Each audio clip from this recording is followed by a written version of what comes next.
And welcome back, everyone. Welcome back to World Team League WTL 2023 Summer Codes Round 1, Day Number 1. Oh, let's go! Eva. He's Stukov. Let's go, Bobby. He's the Max Packs. He is the new Max Packs here. Even El Huevito is on the roster. Let's go. We are here for our second matchup of the day. It's going to be Platinum Heroes versus Invictus Gaming. It is. So we have that nice white Platinum Heroes roster there available, and they will be going up here against. Oh boy. Oh, there he is. XY. Interesting. It looks like Invictus Gaming have some new jerseys as well. I don't know how I feel about them. I do. I know how I feel about them. Yeah, it looks like stickers just on top of it's a bit weird. It's a bit odd. Not gonna lie, it's a bit odd. I loved their previous jerseys and their jackets as well, but you know, it's a new year and I guess the fashion trends are changing. They look like very cheap pajamas. A little or like jumpsuits, like futuristic like astronaut jumpsuits. Yeah. As apparently these are going to be the ace players of our two teams, and I don't know about this one. It looks like they're going to be saying ShaDoWn and MacSed. ShaDoWn, I think I can kind of get behind ShaDoWn a little bit, but MacSed over XY, mate, I don't know. I'm gonna say the other way around. Should be Migs instead of True. ShaDoWn. I'm happy with MacSed. Yeah. I'm gonna have to agree with that one actually. Migs should be the ace player, and he's gonna be here coming out first. As we can see the lineups: Vindicta versus BreakingGG, DNS versus MacSed, and ShaDoWn versus XY. Yeah, there we go. Good variety in the matchups for us tonight, and we're gonna be kicking things off once again with a TVZ, and this is a pretty interesting TVZ as well stylistically, just because Vindicta, it is a very strong matchup for him. He's so strong with the multitask, especially once the game goes on a little bit. But BreakingGG, definitely a player who's capable of not letting that game go on. Yeah, I mean, I think BreakingGG kind of surprised us a little bit in the qualifiers where we were able to see a little bit more of him in Code A, but here he is. Oh, Vindicta with his hexagon up the 6 in micro. Mate. We need to make something happen here. Something's going on. Yeah, this is clown business. I mean, I would trade off some mentality for some micro. Yeah. That's the Terran mantra. True. Sacrifice mentality for micro. Yeah, and it looks like we've got our stats here for BreakingGG as well, and apparently not really rating his defense or micro too well either, which is kind of crazy. When I think of BreakingGG, I do think of a very aggressive player, and yeah, they're not really showing that off here in the stats. Yeah, so it looks like they are pointing towards Vindicta as having the advantage here overall, as we are going to have Royal Blood as the first map. Definitely a map that I feel like is pretty evenly balanced between the two races. There's nice open spaces for the Zerg to attack into, and it's a little bit difficult for the Terran to set up that forward base, but there's also a bit of a shorter rush distance between the bases, so the Terran can be a bit more aggressive than on one of the larger maps. So kind of a little bit for both sides in this one. Yeah, definitely. I'm really curious to see how Vindicta approaches this, just because I'm pretty sure they are familiar with each other. If I recall correctly, I believe Vindicta and BreakingGG have faced off many times on the ladder. Yes, a lot, all the time. Yeah, so there could be a little bit of meta gaming going on as well here between our two players. I do think that this is going to be a pretty competitive matchup overall. But, you know, we have a little bit of a bias on our own here. You know, Migs, he may be representing Platinum Heroes right now, but once a Duckling, always a Duckling. True. Fact. Oh. Stream's really struggling. Yeah, it's a long way from here in China. Okay, you know the the data has to be set across the ocean, and you know maybe there's some sharks nibbling on the cables a little bit. It's okay. It's okay. Oh god, but yeah, we're gonna be getting ready here for our first matchup, and overall, this is gonna be a pretty interesting one. Quickly having a look here at some of our predictions. I am curious as the majority, 75% of us believe in the 2-0 for Migs. Let's go. Of course. Of course. Yeah. Why is that not 100%? What's going on? What's going on? Yaku? Oh my god. Someone putting in the 1-1 there. So we have some doubters. We have a little bit of doubters here for Miguelito, for Vindicta. But yeah, hopefully the big thing is hopefully that these latency issues that are affecting the stream, hopefully that is not affecting the players. Hopefully that's not affecting the observers or anything like that. True. True. Yeah, hopefully not. I don't think it should, but maybe just causing a little bit of a delay. They're trying to fix that up, I guess, before we get started. Yeah, exactly. As you know, streaming from China isn't the easiest thing to do. They were just letting us know that, hey, they have to kind of go through some workarounds to kind of make this happen. And yeah, hopefully they're able to settle things overall as we're going to be getting ready. Overall, when it comes to Platinum Heroes versus Invictus Gaming, I think the other interesting thing here is that this is going to be the first time the Platinum Heroes are going to be playing in the World Team League. Vindicta, he of course has experience playing in this for the CranKy Ducklings last year, but this is Platinum Heroes' first foray into the big leagues. Yeah, definitely. So very fitting for Vindicta to be leading the charge here. Oh yeah, he will be leading that charge. We saw it earlier, but Platinum Heroes do have a pretty large roster for their team. They have a lot of really good players to kind of pick between, and that's going to be, I think, one of their biggest strengths. They may even have the largest roster out of all teams in WTL. I wouldn't be surprised if that was the case. Yeah, I think so. And it's a pretty evenly matched roster as well. Like a lot of them around the same kind of level too.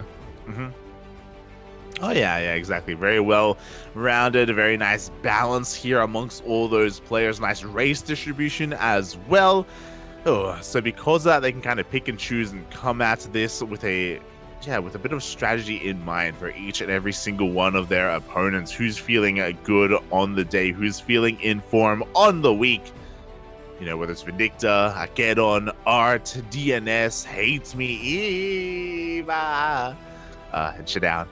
It's beautiful, man. It's beautiful. Send out Eva's Protoss. That's what we want to see. Why are you lying to the people? What are you? Aye. Never again, Poppy. Never again. Oh, God. Yeah, as opposed to Invictus Gaming, as a roster, they only have 3 players. We mentioned it earlier, but of course, Coffee did step away, and he did. He said he was retiring, but he was playing in Kung Fu Cup, so I don't know. But yeah, he did step away from Invictus Gaming, and that's when they stepped in and they picked up BreakingGG, picked him up. Do you think Coffee was like their stylist? So when they lost him, they lost their style. The color was sapped out of the jerseys. Oh no, not like this, Poppy, not like this. He was like, man, I designed the jerseys, I'm taking them with me.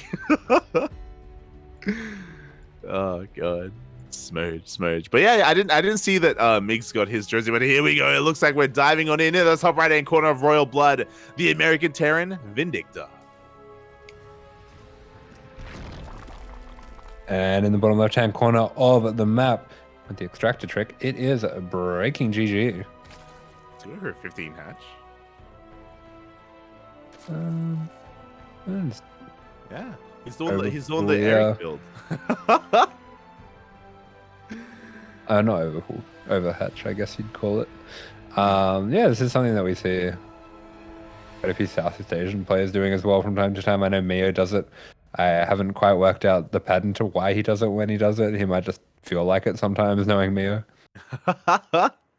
Yeah, exactly. I think from my, I don't know. I was gonna say from my understanding, I believe it kind of lines up the queens a little bit better, but I don't know if that's really. I don't think so, because hatch grass pool, the queens come out at exactly the same time. Yeah. I mean, maybe we don't want them at the same time.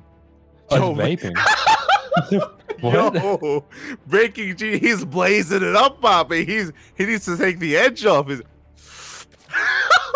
He's vaping into a microphone. Why's he got a microphone? Yes. Who's he talking to? He's a streamer, Poppy. He's a streamer. Does he stream?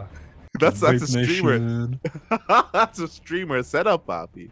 Yeah, it looks like my boom actually. Is he in SC Boys like studio? Just hotboxing up with the vape. Oh my god. And it's like, how you doing in there, and a puff of smoke comes out. Oh my god, that's gonna be a ceremony if he wins. He's just gonna. That would be a really cool pop off. Not that I don't want to see him win, but that would be a cool pop off. Well, I mean, that's also gonna be a ceremony if he loses. That's true. He's gonna be smooching. He's gonna be smooching, Papias. Here we go. The first Reaper is gonna be getting across the map. I like to think, by the way, based on what we just saw, he's playing. But as he's playing on his like mouse hand, he actually has his vape like in between his fingers, and he's just taking a hit. Yeah, he's taking a hit whenever he can. Oh my god. We do see Vindicta just putting on heavy pressure with the Reaper here. The Queen actually going to be going for an inject here. So this is strange. It's old school. It looks a little bit like a cheese just because there's no third and there's an inject on the natural. It looks a lot like a 9 roach build. But it is just kind of an old school way of playing where you just delay your third. Mm-hmm. Yeah, it's really interesting. Very few Zerg players do this. There's a couple that do, like Dark sometimes does this, for example, where he just delays the third just for a more robust natural base. Oh, we do see the tumor almost getting picked off, and we're actually committing here. BreakingGG going for 2-base lair. Okay. Yeah, okay. That does make a little bit more sense with the late third. Going for a nice early lair there. Vindicta's not going to be able to get this drone before it goes down. Oh, okay. BreakingGG actually anticipating the block. Isn't going to be going for the hatch there. The lair is starting on. Vindicta going to be running in to try to get a scout. He at least sees the gas count at the natural, so that kind of helps him rule out mutas, but at the same time, not really enough information to know for sure. Behind this, he is going very safe with his build. It looks like he's going for a 2cc Banshee. Yeah, and I'm really curious what this is going to be because we are taking our additional gases, 3 gases in total. This is okay to go into a spire. We have a scan into the main. Vindicta will confirm that lair, but he's going to have to try and piece together what else is going on. A Bailey Nest does get thrown down. Is BreakingGG going to go for the mutas? Yeah, it looks like it is just going to be 2-base muta here coming out from BreakingGG, and behind this we do see he is a little bit low on the queen count because of this, because he's committed to the early lair. He is going to be behind there. There's the spire, as you were saying. Yeah, so mutas are the tech of choice. Vindicta can piece this together because he did see the early lair, but he only saw 1 gas in the main, so he doesn't have all the information he needs. We do have multiple Raxes behind the stim already on the way. Vindicta just needs confirmation. I don't know, do you think it would be worth to even just like YOLO win the Hellion story just to confirm, or maybe just for a later scan even? It can be good anyway, just because usually there's not going to be too much commitment to Lings here, but Vindicta always a player who likes to play things the more solid way, the more reliable way, and we are going to be having this Banshee dipping in here to get a little bit of a scout. Vindicta also, on seeing that it was a lair, he skips Cloak and skips a second Banshee so that he can get a faster stim and faster marine production. Yeah, really nice. Meanwhile, this scout in the main is pretty important. He does see the second gas was taken in the main base, so now he knows the commitment into that tech. Now he should be able to piece together that it is going to be a spire. And as you were saying, he was already kind of getting ready for that. There we go. We have the scan. We have the confirmation. Yeah, so Vindicta playing very safe here, clearly feeling confident that as long as he knows what's happening, he will be able to win out in a macro game. And here we go, we are going to be seeing a little bit of a Hellion dive in here on the third. Does find himself in the gap between the minerals, so he'll trade pretty well with these Lings. Not amazingly, but I mean, he's seen what he needs to see, and he's not going to feel in too much danger of being overwhelmed by Ling Bane here. Yeah, the other big question is how heavily is BreakingGG going to commit to these mutas as the Banshee is going to be going down, because he did get scouted, he knows he did, and he's still making more mutas, not investing into those upgrades though. We have double Evo chambers on the way, and oh no, he is getting +1 air attack. Yeah, okay, so it is going to be a decent commitment here to the mutas. Makes a lot of sense going for this 2-base muta play, but Vindicta's had so much time to set up for this. He is on those 3 bases. He is filling those out with workers, and that's just a fantastic spot to be in as the Terran. We really did see two-base Muta phase out of the meta quite heavily just because players have gotten so good at defending on the 3CC build, and you just don't want to be putting yourself behind like that as a Zerg.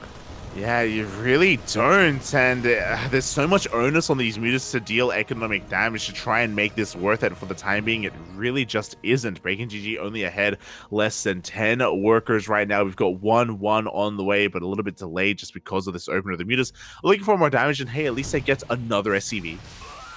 Yeah, a couple of passing SEVs, but Vindicta is an extremely fast player. He's more than capable of keeping up with his rotations, just shooing away these mutas constantly with the Marines. And he was already so well prepared with the bunker, with the turrets in each base. It's very hard for BreakingGG to find damage here.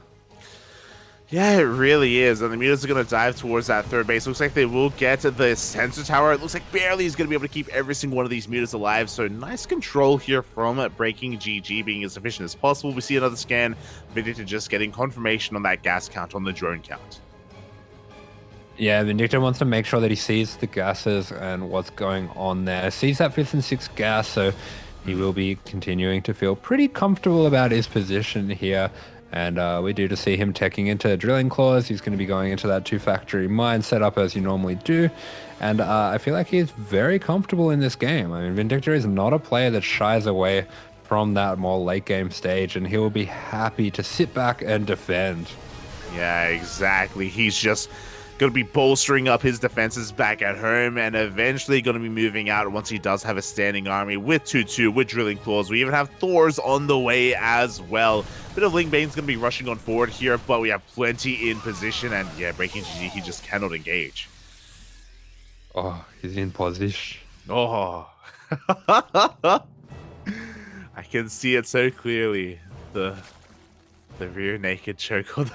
The chokehold is coming, man. Oh god. And there we go. We just see 2-2-2 being 2-2-2 being started up for the Zerg. +2 air attack on the way as well. So he's committing very heavily to Mutiling Bay, and this is something that we don't see too often. It's definitely a style that's been phased out of the meta pretty heavily, but I don't think it's a bad style at all, especially if it's something that you're just breaking out every now and then. Oh, I see what you did there. I didn't do it on purpose. Yeah, something that is looking at BreakingGG, if you will. And yeah, I'm a little bit of two minds about it, just because, again, these mutas are so fragile, and he's going to have to rely so much on getting that damage done. Here we go. Vindicta at every turn is keeping up with the flock of mutas, with the Baneleys, is going to force BreakingGG back and going to take that fourth base. The Baneleys turn around. Amazing trade there for Vindicta.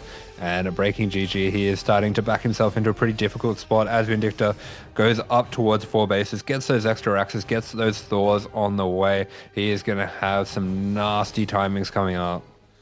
He really is, and BreakingGG has to make something happen here. We see a scan, we get confirmation of that researching Spire as well, so he knows how committed BreakingGG is going to be with this. That's why we have continued Thor production.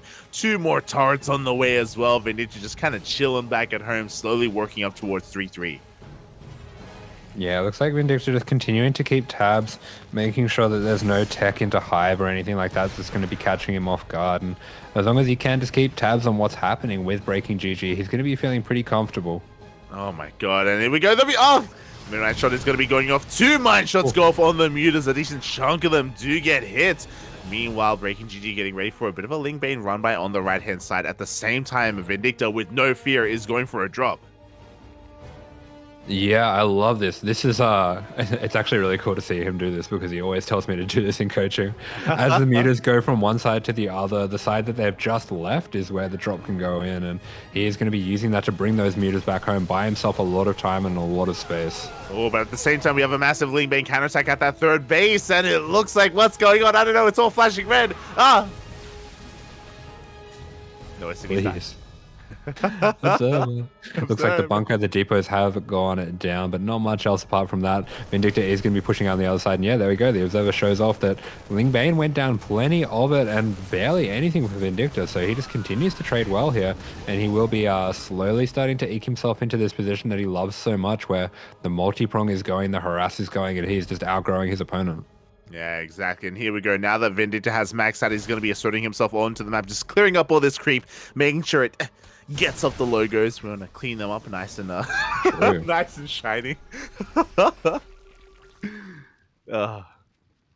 Yeah, Vindicta's setting up to spread to clear out the creep. There really isn't too much creep. BreakingGG hasn't been able to spread that creep too deeply, partly because he hasn't had too many queens, but this attack was not it. Those Thors hold that choke point very effectively. Oh, here we go, though. The Banelings have roll on in. It looks like some of them will make it into the middle line. 7 SCVs go down. Finally, some economic damage, but it may just be too little too late. At the same time, we have a drop across the map. It looks like the Spore Crawler is going to go down, but not much else.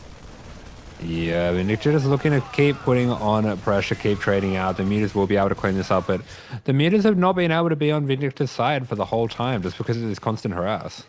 No, exactly. Speaking of, even Liberators just showing up on the right-hand side. The main army's moving in towards the left. There is a lot of Ling Bane in position, but there's also tanks and Thors to help soak them up. So many Marauders as well, as that Liberator is doing a surprising amount of damage.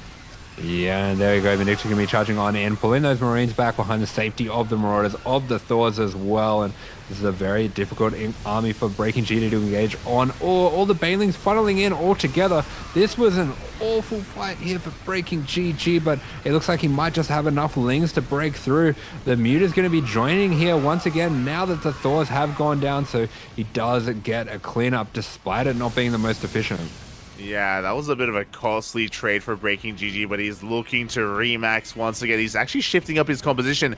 He's got Hydra upgrades on the way. He's going to be going into Ling Bane Hydra, and we've got even a Corruptor as well, just to I guess help clean up that Liberator. But yeah, shifting gears completely from Ling Bane Muta. Yeah, a handful of Corruptors actually, which is a little bit odd. Maybe just anticipating some Liberators being incorporated into the attack for Vindicta. Yeah, I mean, we did see one earlier, so maybe BreakingGG reading a little bit too much into that. Meanwhile, Vindicta, he does back off. He's looking to rebuild his army. 3-3 already kicking in. Near still frames as well. The Ghosts are arriving just in time for, I guess, the Corruptors and the Hydras. Oh, and the Broodlords. Oh, I didn't even see the Greater Spire. Yeah, I didn't see it either. This is a very odd tech switch here.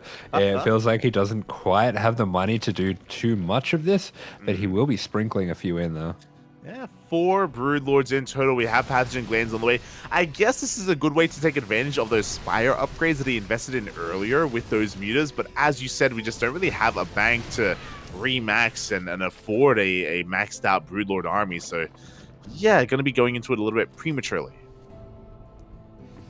Yeah. There really just aren't too many, and with Vindicta having those ghosts, as long as he's not taking too much splash damage from his own units, from the tanks and the mines, he should be able to clean those up. Yeah, I really worried. Here we go. The Broodlords reveal themselves, and now more Ghosts and Thor production has commenced. I feel like because we're showing them so early, like this is a good thing for Vindicta. Yeah, he does get vision on that early. Where we go, we do see medevac speed being started up. We have Thors, we have extra factories. Those Hydras, those speedy Hydras going to be taking down that medevac. But we do have Vindicta trying to set himself up to deal with this army. Yeah, that he is with those Ghosts, with those Thors. He's going to be looking to expand and take a 6th base as we speak. Marine and Marauder army going to be moving out across time as well. We want to try and refine ourselves here. The era of these units may be a little bit gone here. The mine shots, ooh, not quite going to go up. Thanks for nerfing mines, as we do have this drop over here to the right. It should be able to clean up this base, and yeah, this is where Vindicta can start to pull his opponents apart. He is just so fast with this multitask. Yeah, exactly. We've got to drop all over the place. The main army pushing on forward on the left-hand side as well. I say the main army, really a ghost hit squad. It looks like they were able to snipe one of those Broodlords. That's a crazy move. A little cheeky move with those ghosts trying to duck on in there, but he is going to be able to get away with it, at least for now.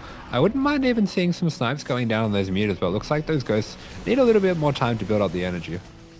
Yeah, just a little bit more time, as they did use a lot of that, going for that cloak, going for that run by. Meanwhile, Infestors are coming in, so BreakingGG is slowly trading out his Ling Bane, slowly getting into Broodlord Infestor. I believe he still doesn't really have too high of a Broodlord count. Yeah, he's got 7 now with his main army, or it looks like 3 Broodlords were sniped earlier by those ghosts. Yeah, I mean, BreakingGG here, he's on not even 70 drones. This is not the kind of economy that you typically see this kind of army made on. And the reason for that is because you just can't get that many and you can't really replace them that well. So the ghosts, which are already looking for cost-effective trades, if they can start trading out with those units, it's going to be really fantastic for the Terran. Yeah, that's the scary thing, right? Like, if BreakingGG takes one bad fight, he cannot rebuild his army. I mean, he can't even max out right now. He's struggling to max out. And if those ghosts do get those snipes off, I don't think we're going to be rebuilding, remaking those Broodlords. Meanwhile, a couple of Fungals do go off here, actually taking down a lot of those Marines. Cheeky. Yeah, the medevacs are not quite able to get to those in time, but just a little drive-by from BreakingGG as there is other matters on the map for him to attend to. Yeah, a lot of creep is going to be cleaned up, though. Like, these Marines were not stopped. They find out more damage. The Ling Bane is going to be distracted for the time being. We even have a nuke in the middle of the map. Uh-oh. Yeah, Vindicta starting to make things happen all across the map. He is going to be distracting BreakingGG, using those snipes there on the Broodlords. Looks like the nuke does go down, but BreakingGG, he sees it. He brings the drones away. Won't be taking too much damage. Oh, he saw it, Bobby. Yes, I know. Let's go as the Ling Bane's going to rush on forward. Ooh, does connect with those Winter Mines before they're able to borrow, but the Bio Army just keeps on pushing forward here again. Vindicta not really committing with too much of his army, but regardless, he's still trading so damn well. Yeah, some beautiful snipes going down on the Banelings there, but he does need to take them all out before he gets on top of these Hydras. There's just not really enough here. He has to get out of there, away from that DPS of the Hydras. He's continuing to try to take down this base at the bottom right. Yeah, exactly. The Marines that were here earlier, they got Fungal, they survived, they got 5 drone kills. They're finally going to get cleaned up by these Hydras. I don't really know how I feel about this. BreakingGG, he's actually continuing Hydra production. Like, this is a lot of gas being spent on not Broodlord Infestor. You know, he's kind of stuck between two kind of tech paths or two different tech compositions. Yeah, it's definitely a very interesting strategy. As here we go, we do see this nuke should be landing, and that will be the base going down. So that's really nice there for Vindicta. Oh my god, no way, no. I see. No. He sees it, right? There's a detection, Poppy. Get away! Wait, look at it! Oh, he likes it. He likes it. Oh my! A bit of a pop off in the camera there, as this goes down here. Won't be doing anything, but Vindicta putting on a bit of a show now. Yeah, the nukes are just pulling apart BreakingGG. He is breaking apart, if you will. Fungals are going to be connecting, but only on 2 of those. Ghost Vindicta is going to be pushing on forward here. Where is the Ling Bane to support this army? It's coming in from behind.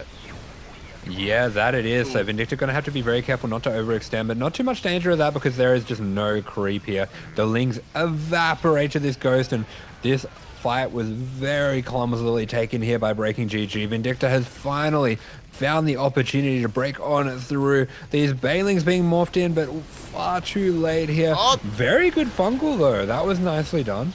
Very good Fungal indeed, but every single Broodlord just got sniped and we don't have the bank to rebuild. We are remaxing on Ling, Bane, Hydra, Banelings rolling forward, but the splits, Papi, they're just too good. Vindicta is not slowing down and BreakingGG is falling apart. Yeah, great splits. The 1 or 2 Marauders at the front, they're going to be soaking up the Banelings, as are the Thors. These Cracklings putting a pretty insane amount of damage down on them, but this is all just buffer for the Ghosts. It really is, and there's not really much left here that needs to be buffered because there's nothing from BreakingGG. Vindicta does take that first game. Yes, beautiful stuff there. Vindicta playing a very solid, safe game there, and it gets the win. There you have it again. Just really solid play out of Vindicta. We saw some cheeky moves every now and then there with some drop play with those snipes as well. BreakingGG, really interesting way of playing. He did start off, of course, with the 2-base Muta, transitioning into Broodlords, but also at the same time going into Hydras as well, and all off of not the most amazing drone count from BreakingGG. Yeah, exactly, and we kind of saw the problems with that. It just meant that there was no rush for Vindicta to ever engage with the army. Yeah. He could really take his time, and as long as he kept those new bases under control to some extent, he was absolutely fine there, but that was beautifully played. Yeah, very, very nicely done by Vindicta. BreakingGG with this more unorthodox style, maybe Vindicta is too familiar with him to really be too phased. He's like, we saw how well those scans were. We saw the scouting of Vindicta. We knew, like, he knew that there was no pressure on him to be too active. He could just take things slow, take things steady, and everything would be fine. Yeah, I mean, this is something where if you haven't played against it very much before, it could definitely be something that's going to catch you off guard just because you're used to Zerg's droning and having a little bit less army. But yeah, it looks like he knows what to expect, and it shouldn't be a very good style if you know what to expect. Yeah, exactly. And now we'll see if BreakingGG can bring it back here, because it is going to be his map of choice. It's going to be on him to figure out where the staging ground is going to be for game number 2. How is he going to bring this back against Vindicta? Rude. Yeah, maybe we're going to have to see something a little bit different coming out. Maybe something a bit more cheesy. I don't know what else he has in his wheelhouse, but I would love to see something different for sure. Yeah, I wouldn't mind seeing some more roach-based play, some more aggressive styles overall. It's going to be difficult because Vindicta is so adept at scouting. I feel like that's one of the big things that he's known for. But maybe he can just try and catch one over on him. I do want to believe here that he can make a series out of this. I want to believe, but you know, it's makes happy. It's Vindicta. It's pretty good. Right, He's the shaft. Yeah, he's the. I was gonna say the same thing. He's the shaft of Voltron for a reason, mate, and he's not just any kind of shaft. You know, takes 2 hands, Papi. 2 hands. Oh, takes 4. He needs some friends. It takes all of the chat to come together. You know, it's a team effort, Papi. It's a team effort. I do remember asking everyone to raise their hands to support the shaft. And it worked. You know, it did work. Yeah. Mate, he was incredible last season. He was absolutely a star player. So definitely a feather in the cap of Platinum Heroes to have them to have him on their team. Yeah. And yeah, he's going to be showing exactly that. I mean, let's be real here. You know, Platinum Heroes, they saw the shaft. They looked upon it from afar, and they're like, they wanted it, Papi. Name your price. And here we go. The map has been chosen. BreakingGG is going to be going for Ancient Cistern. Yeah, that he is. So I don't know. Maybe we're going to be seeing a little bit of battle mech coming out from Vindicta. This is definitely a map that he does favor it on. Oh, I want to see it, man. I want to see it. And the reason why I say that, you know, I don't want people to think I've lost my mind. Like, what, Light wants to see some mech? No. Migs has a very special kind of mech. I think it's insulting. Yeah, I think it's insulting to call it battle mech. No. The Migs mech, my Papi. The Migs mech. Oh, it's beautiful. Beautiful. Would you like to explain to people what that is? Oh, okay. Well, yeah, I guess he does go into Ghost a little bit earlier than a lot of different players do, and he likes to mix in mines with his battle mech, which is a little bit unusual, which does allow him to use what is usually a very defensive style. I mean, normally when you go into Ghosts early, that means you need to sit back a lot more. That's kind of the end of you being out on the map. And you can't go for big max out pushes, but he uses it more like a bio army where he pushes both sides at the same time with that kind of ghost battle mech mine. It's really cool. Yeah, I love it. I love how active Migs is with his kind of Migs mech style, with cyclones, with widow mines, but we'll see if that's going to be the case. And spawning in the top right hand corner of Ancient Cistern, representing Platinum Heroes, it is Vindicta. And in the bottom left-hand corner of the map for Invictus Gaming, this is BreakingGG. Oh, let's go, Papi. Let's go. Meanwhile, I see in the chat, am I sensing some caster favoritism? Nah, mate. We just know who's good. You're sensing the truth. Ay. And here we go. Oh, the hood is off! You see that? Mate. Let's go. He's not smurging, not anymore. Oh, he's got to show off his weekly haircut that he uses the subscriber money on.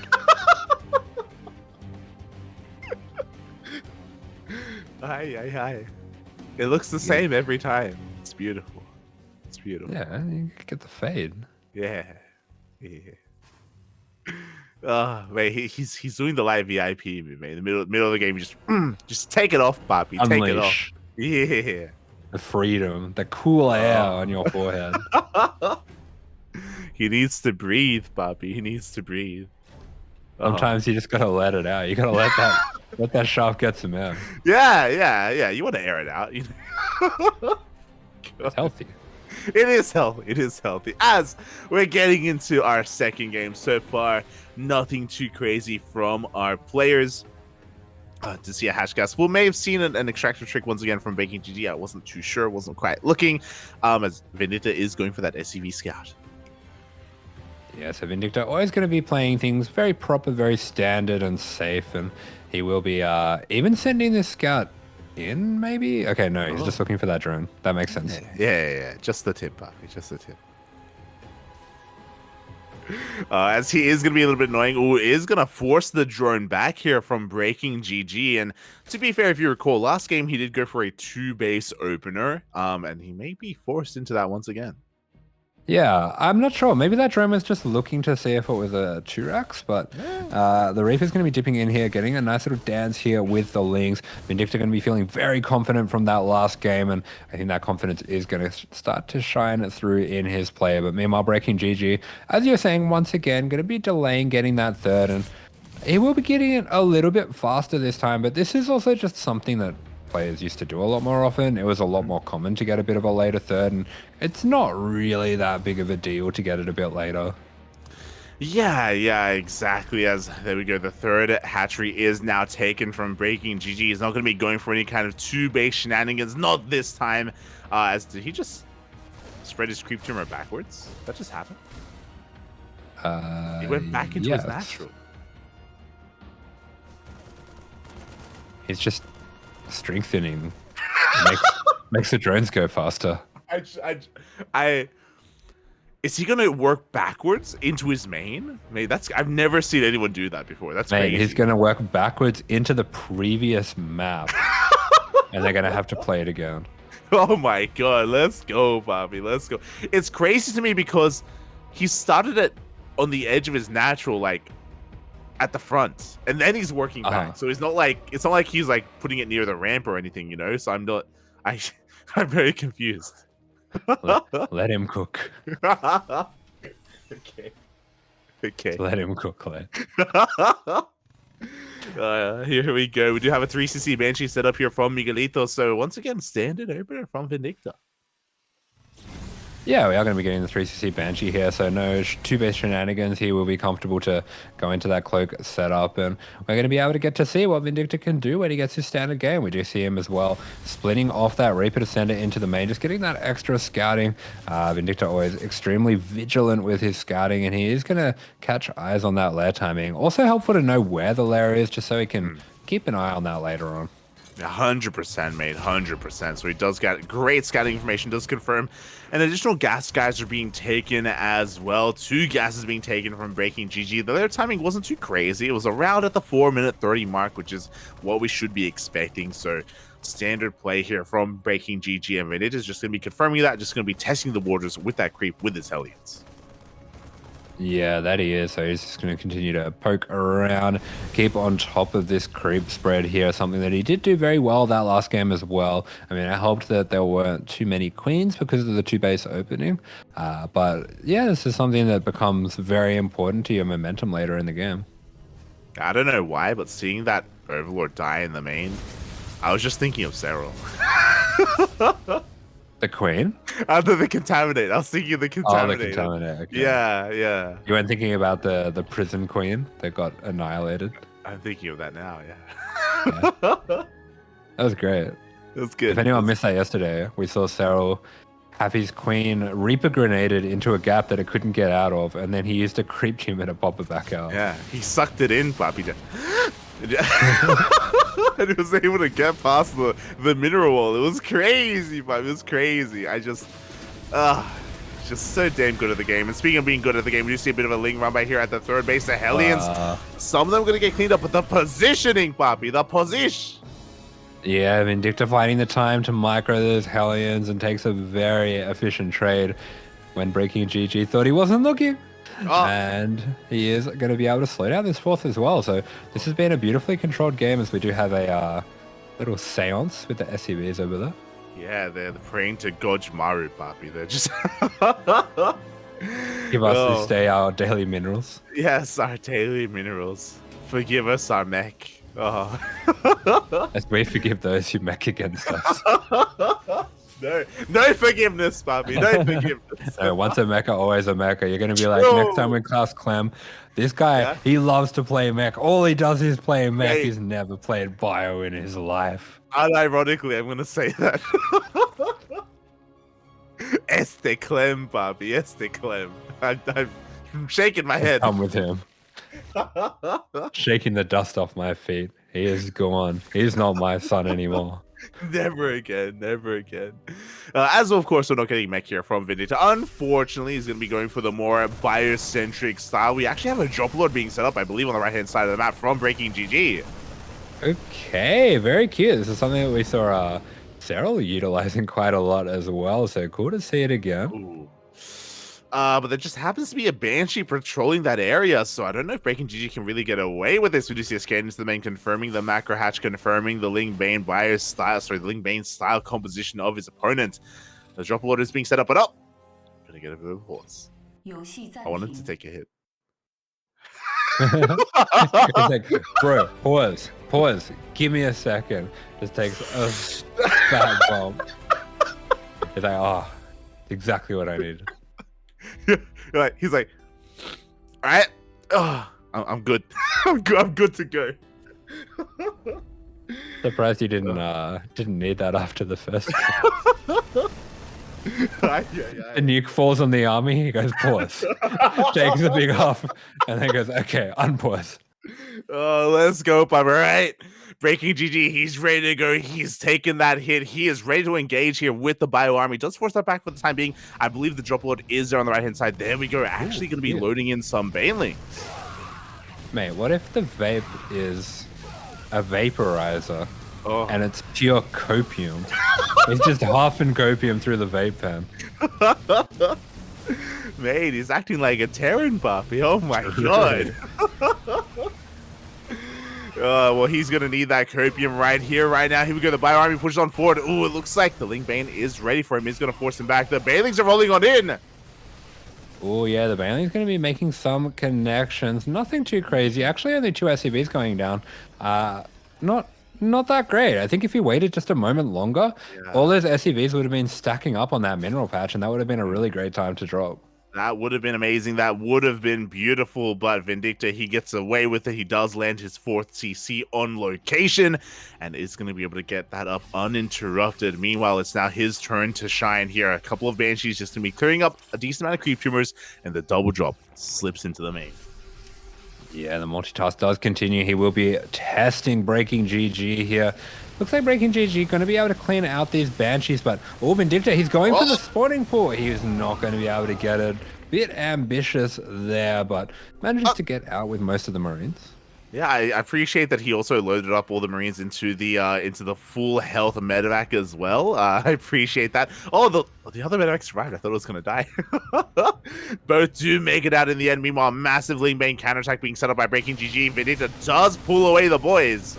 Oh, really nice SimCity there as well, just wedging that Hellbat into the gap there, as we do see BreakingGG going to be trying to break on through, and he does have a decent amount of Hydras. Where is the army for Vindicta? It looks like half of it's out on the map, but there is a bit of a run by here looking for that 4th. Yeah, things are getting really chaotic here. Vindicta looks like he is going to be able to defend, does lose a tank in the process. At the same time, a drop across the map is finding that 5th hatchery, and unfortunately BreakingGG, his main army on the right-hand side, wasn't able to commit.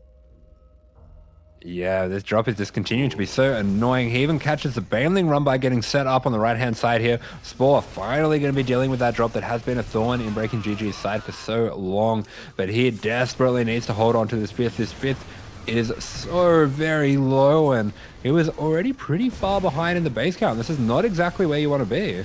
Yeah, exactly, Vindicta. He wants that 5th base, but BreakingGG is in position of the double drop on the right-hand side. Oh my god! The friendly fire! Oh, the Migs mines. The trader mines going off, the drops do get taken out. The force on the right hand side still wants to try to push on forward, but there's just too much Ling Bane on the ground. Good mine shots though. Yeah, too much Ling Bane on the dance floor as we do have these Hydras pushing back this drop here. A little bit of miscontrol, unfortunately, just missing that one medevac.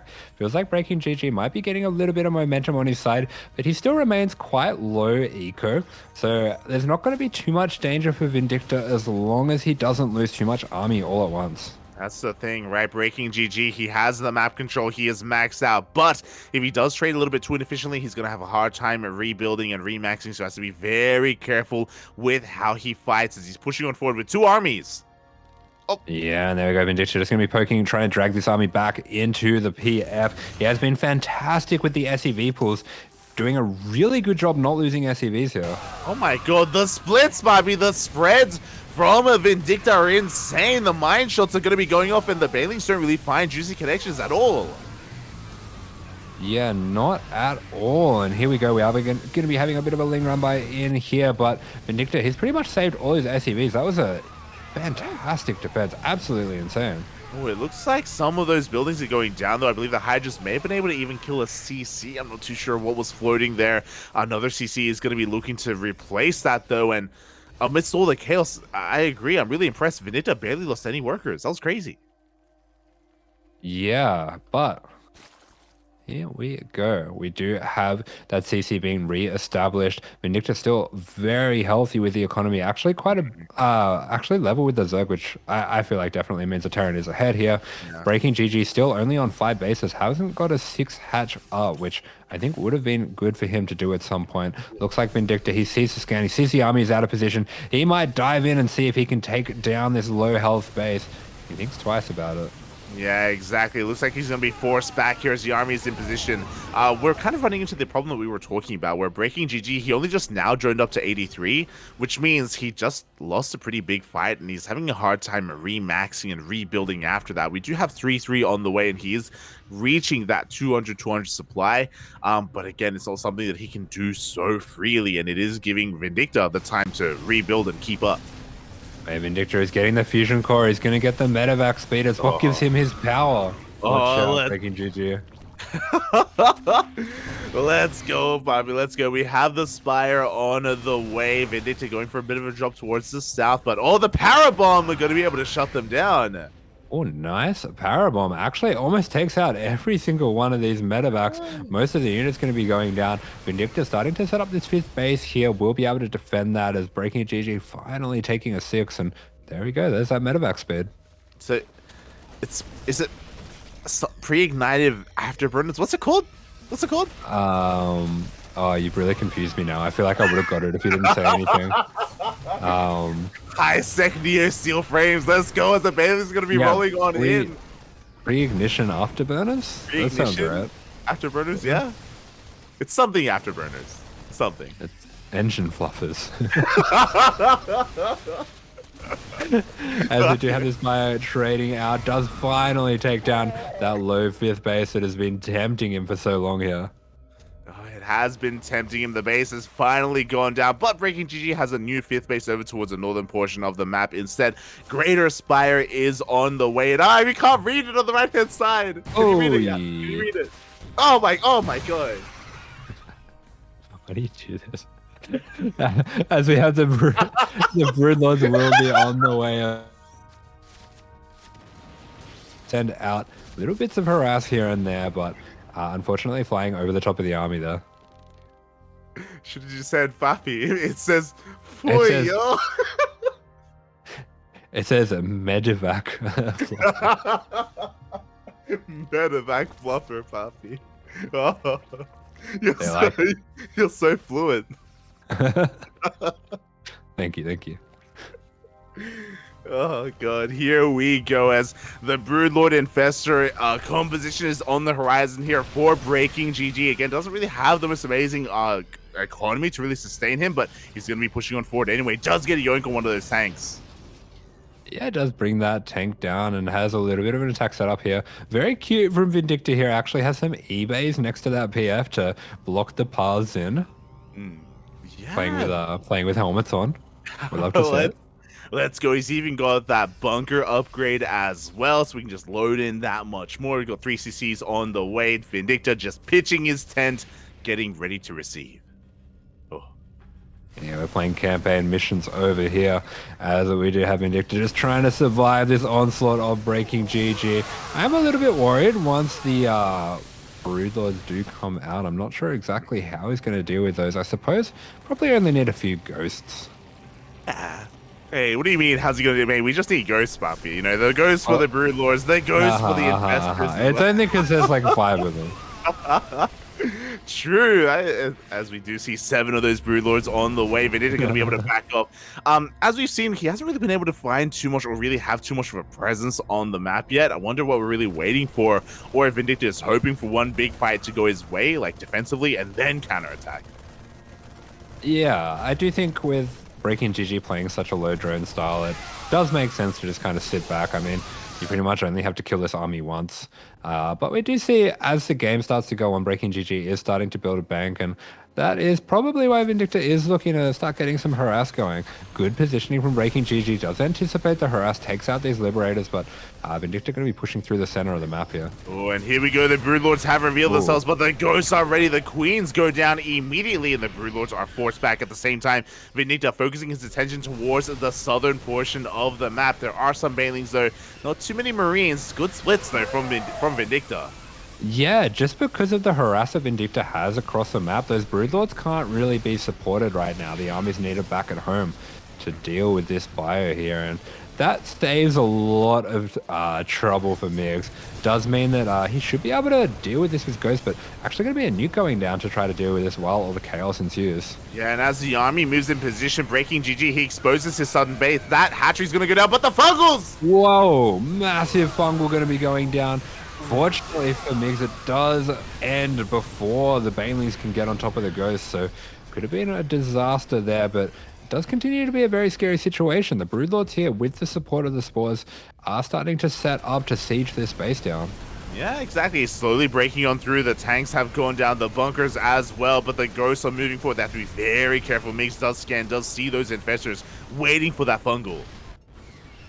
Yeah, that he does, and we do have a bit of harass going to the right side here, but the PF should stand strong. Not really enough Banelings to break through there, and Vindicta continuing to just be so annoying here and deny this base with that Marauder drop. Yeah, exactly. Once again, keeping the economy of BreakingGG in check. It doesn't really have too much of a mineral bank to speak of, but the Broodlord army is still standing strong. He's still looking to push forward, and Migs is just waiting for that moment, waiting for that opportunity to land that EMP. Before that happens, Baneling, run by it!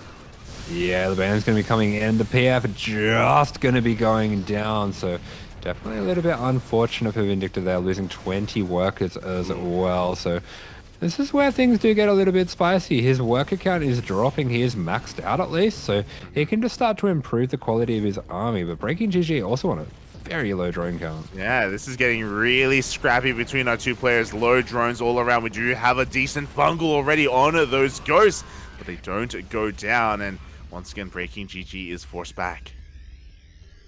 Yeah, that he is, but this is a scary position that he's got going here. Migs is going to have to make sure that he's getting counterattacks going to help buy himself space, and that's what he's doing, is creating space by pushing over to the bottom right-hand side here. We do have a Ghost headed out for a nuke as well. It looks like BreakingGG did see that, but is he going to be able to remember it with everything that's happening? Yeah, can he keep up is the question. There we go, a nuke towards that linear third base. Meanwhile, the force on the bottom right-hand side of the map is going to find that hatchery. BreakingGG is being pulled apart as we speak. Another nuke! Yeah, the nuke's going to be going down all over the place. Chaos is ensuing. 12 drones going to be going down. BreakingGG does see the second nuke. Is not going to be able to deal with the Ghost, but we do have a drop going up into the main, and that does slow down as well the attack that was happening over on the PF of Vindicta. Yeah, it looks like BreakingGG pulled back with his entire army, and that's how you take advantage of these Broodlords. They are slow. There aren't that many of them, and BreakingGG is having a hard time defending his fringe bases. Not just his fringe bases, any base, really. Yeah, this is pretty wild. It looks like we're going towards a split map situation on Ancient Cistern of all maps. Yeah, we are split here. But still also with really low worker counts all around as well. BreakingGG is not rebuilding his drones that he has been losing. That Broodlord count is still looking quite terrifying as he's pushing on forward. He's looking for some yoinks. Yeah, we've got the Vipers, we've got the Broodlords as well, and Nuke going to be coming down from a rather awkward angle. From behind? Not sure if BreakingGG knows where that's coming from, and that's going to make things a bit complicated. We do have the Overseers headed off towards the north. He does take down the Ghost, and yeah, this Broodlord count getting pretty scary. Yeah, it is getting quite terrifying here. We have 2 more nukes on the way in production. Vindicta transitioning into Thor, Ghost, Liberator. No tanks here to support any longer. The Thor's going to be zoning away those Vipers. More Ghosts are going for that nuke harass. Yeah, we do have those Ghosts heading on out. He hates this base. He really does not want this base to get up. It looks like BreakingGG, he has an army there. Yeah. He should be able to take this Ghost down. There we go. This time the nuke will not connect. It will not land. But this is just buying Vindicta more freedom, more room. He has been able to max out. BreakingGG is still struggling to get there. Still just making more of these Broodlords. I worry that maybe he's over-investing in these Broodlords. He doesn't have too many spellcasters, which means it won't take that many EMPs to really kind of render this army a little bit more inert. Yeah, that is true for sure. As we do see Vindicta buying himself a little bit of room here. He's going to be trying to push back these spores with that nuke. Probably go for another one if he wanted to. This right-hand side very well set up. That will be rock solid for the moment.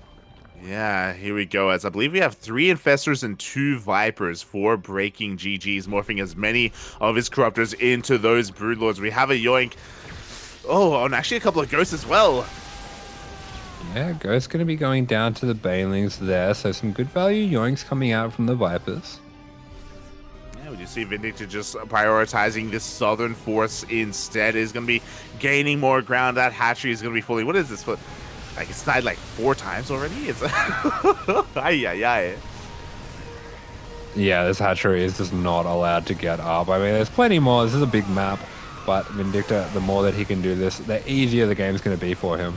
Oh, trading so well. He sims forward. He takes down a good chunk of those Hydras as well before he gets the hell out of there. At the same time, it looks like some SCVs are falling. Not too sure where, but 13 did go down. 14 even. Where? Yeah, 14 SCVs going down. So it looks like BreakingGG getting some good work done somewhere. Yeah, maybe these links here towards the south are going to be just chipping away at some of these transferring SCVs. The planetary is still not done, so Vindicta's going to be losing more workers. Yeah, that he is, but meanwhile dealing with the situation up to the left-hand side here. Going to be neeking once again to push back these spores. Looks like this base might just get finished as that PF is finishing on up. As there goes here, a couple of spores going down. Vindicta desperately trying to hold on here to his bases. Yeah, and he is. Look at that bank. BreakingGG, he has no minerals left. He's at 160 supply right now. He is just running out of resources, but he does have a lot of Broodlords. His main army is still quite terrifying. Oh. Broodlings should cost 5 minerals. Change my mind. You're an animal, Papias. That was a kill, not a cancel on that southern base. Vindicta pushing on forward. He is pulling BreakingGG apart, and what do we do here? BreakingGG, he's having a hard time rebuilding his army that he's losing. His Link, his base, his Hydras. Yeah, BreakingGG is beginning to realize that if he can't get some more mining going, if he can't keep his army safe, there's not going to be much left of it. And looks like Vindicta sensing that as well. He is finally pushing out from that northern base for the first time here. EMPs are just going to be missing, but he gets the Vipers. I think the Infestor's almost out of energy as well, but that's a lot of Ghosts going down. Yeah, the fungal was just a little bit too good. Vindicta is forced all the way back, and we do see the Broodlords gaining ground at the same time. A fresh mining base of BreakingGG just did end up falling, and the nuke is going to buy Vindicta some time. It is going to zone him away. Yeah, he really needs some time to get that Ghost count back up. Meanwhile, there is just no answer for this bio at the moment. Looks like the Broodlords might even have to come back home to deal with this, as we do see another zoning nuke going to be going down, buying even more time for this bio to press on through. I don't think that's going to make it in time, but it's nice. That was terrifying, mate. The Ghost is going to be going down, but hey, we killed 3 hatcheries. 3 mining bases. BreakingGG is broke. He's down to 29 drones. He cannot max out. Okay, thank God. Oh, Yeah, we almost lost a medevac set at the finals, but looks like Vindicta is paying attention here. I love it. A little Hellion run by going to be split off towards the north. So Vindicta, you can see the mech player in him coming out, even in this bio transition. And GG will be called. We don't even have to see those Broodlords go down. Vindicta, he does it. Platinum Heroes get the 2-0 lead. GG, well played. Despite the massive Broodlord army, BreakingGG could not make use of it. He was pulled apart left and right. The counterattacks, the counterplay from Vindicta was just a little bit too much, and it won him the game. GG. Yeah, that is some wonderful stuff. Some Terran passion coming through the campaign mission. Looks like the humans survive this one. Yeah, shaking my head. Yes, they do survive. Unfortunately, I didn't get to see my Mig's mech. Would have been amazing, would have been beautiful. But regardless, we get a very solid lead here for Platinum Heroes, and now we're going to be moving on to the next round, to the second set. It is going to be a bit of a PvP. Yeah, a little bit of a PvP for DNS and MacSed. Should be a very interesting one. They're both pretty evenly matched, and both players as well getting some decent results lately as well. So I feel like they're both in good form. Oh yeah, we are in that good form. Also, I think we were pretty heavily desynced. I didn't realize. Oh my god. Yeah, I guess because of all those pauses, all of the stuttering and stuff earlier. But yeah, we're gonna just be catching back up. It looks like map 1 is gonna be on Dragon Scales.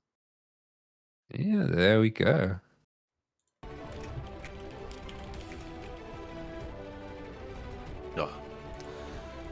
Here we go, and Asher, this is what I have to ask you. Are you good to keep going, Papi? Are you good, or? I think I should probably go to sleep. Fair enough. I know it's getting really late over in the land of Australia. Here it is 1 a.m. and some of us have to touch grass. Shaking my head. So thank you so much for joining us, Asher. Thank you. Yeah, we can make it a late one next time, but something on in the morning. Make it up for me next time. So all right. Well, enjoy the rest of it. Lovely to cast with you, Let. Have a good night. As always, Bobby. As always, take care. AsherBro, everyone. AsherBro. He was I was lucky enough to have him cast with me for the majority of this WTL broadcast, but we still have 2 matches left, and we will keep the show going. In the top left, we have MacSed. In the bottom right, we have DNS, and I would ask if the casting jersey could maybe join me at some point. That'd be amazing. As we are getting into this PvP, of course, Asher leaves once the PvP does commence. Shaking my head. It looks like for the time being, both players are going for these gate expand openers, as to be expected on Dragon Scales.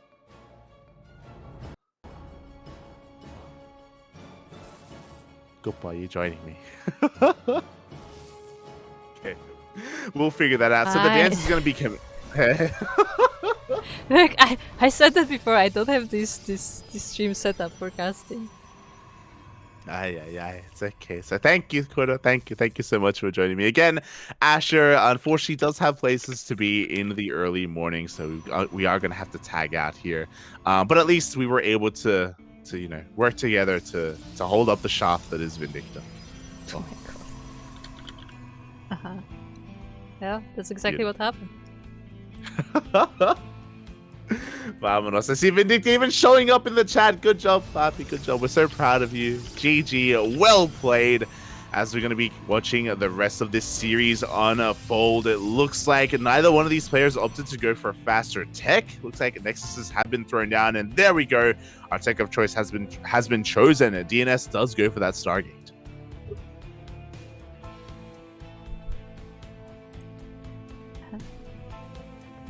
I'm changing everything still. Okay, well, good.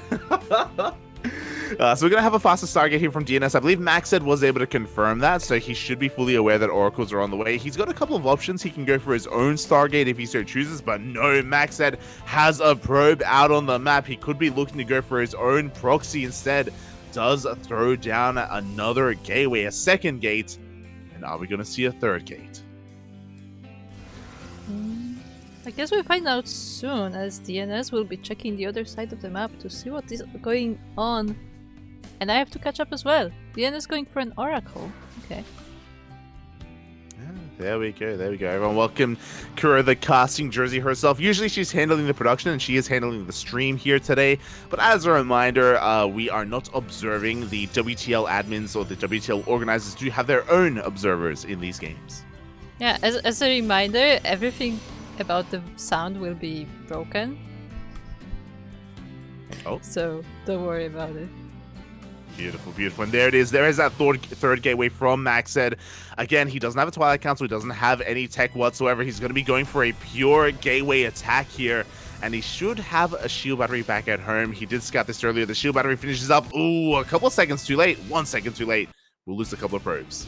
Yeah, literally a couple. 2 probes fall down, but the rest of them will be saved, even with an overcharge as well. Yeah, we do have that overcharge being popped to keep these probes alive. MacSed doesn't want to waste any warp-ins back at home. This is going to be costing him some probes, but he wants to go for that push. He wants to try and break up into this ramp where there is a stasis trap waiting for it. Oh, I'm behind you as well. Oh. And here we go. He pushes up. No! Oh, we do have the stasis trap going off, and MacSed gets everything trapped. Yeah, so there will be no pushing from MacSed. That one adept is actually working down this shield battery on the side of MacSed, but it will be cleaned up eventually. There are 2 more oracles from DNS though.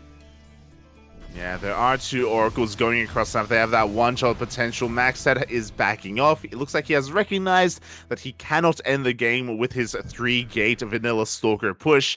Has to try and take up, and he throws down that Twilight Council. But he does. We're being more adepts on the side of DNS though, so he will not be passive in this game. He will definitely put more pressure on his side of the map, but for the time being, it looks like DNS is defending pretty well. Yeah, he's been able to defend beautifully. For the most part, he's ahead in the worker count as well. He's going for that 3rd base. There are stalkers in position to deny him those, so we'll see if DNS can expand in time. It looks like he will be able to force this back. And I saw the chat catching up. DNS does look like an artist or something, you know. He's looking fancy. Oh. Yeah, like an artist or like Director? Yeah, like a director. I was gonna say like a director. Yeah. You know, making his first film soon. PM. Yeah. His artsy student film is going to be coming out based around PvP. Some think it's disgusting, but others can find beauty in in it instead. As we do see DNS coming across this proxy, going to be cleaning it up. At the same time, the double oracle does dip into the natural.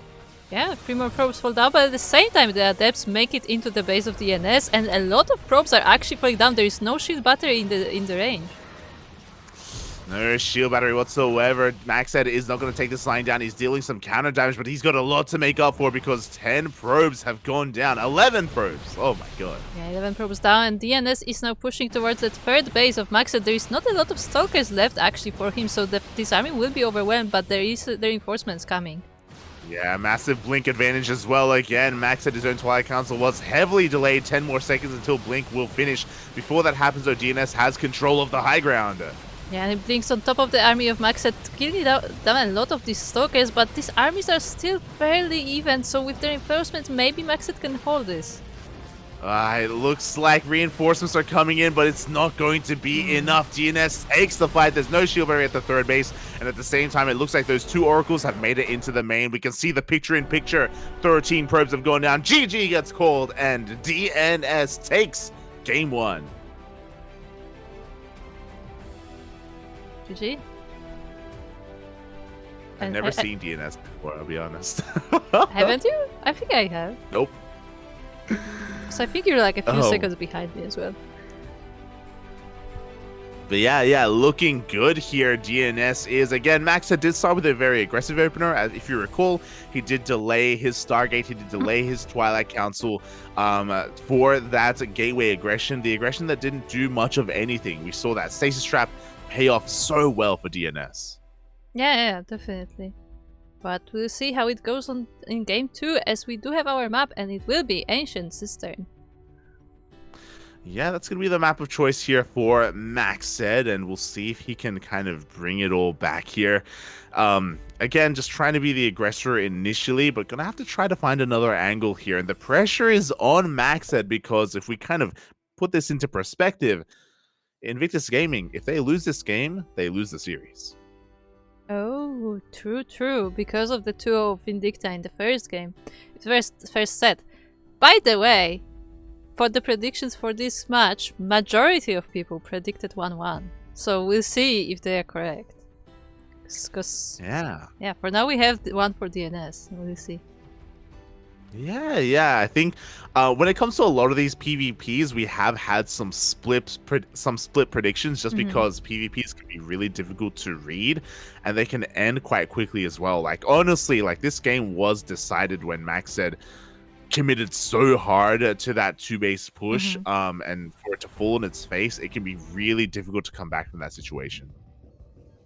Yeah, but we are now loaded into Ancient System. We are looking at the blue Protoss, representing Platinum Heroes, DNS. Spawning in the top right-hand corner of Ancient System, we have representing Invictus Gaming, MacSed.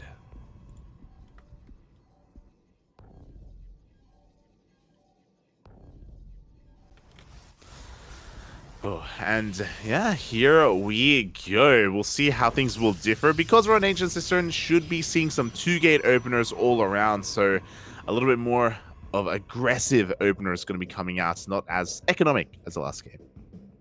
Yeah, we'll find out if that will be the case, because I mean, look, every time you expect something to happen, the game goes exactly the opposite way, right? Yeah, we shall see. I mean, it's a PvP, and because this map is so large, it can be really difficult to scout proxies and figure out what's going on. We saw that earlier today in Trigger versus SOS, when SOS went for the proxy DTs, so it can be difficult to kind of get a read and figure out what is happening. We'll see if either one of these players is going to try and do something like that. Yeah, we'll find out. For the time being, looks like both of them are putting their gates in their bases.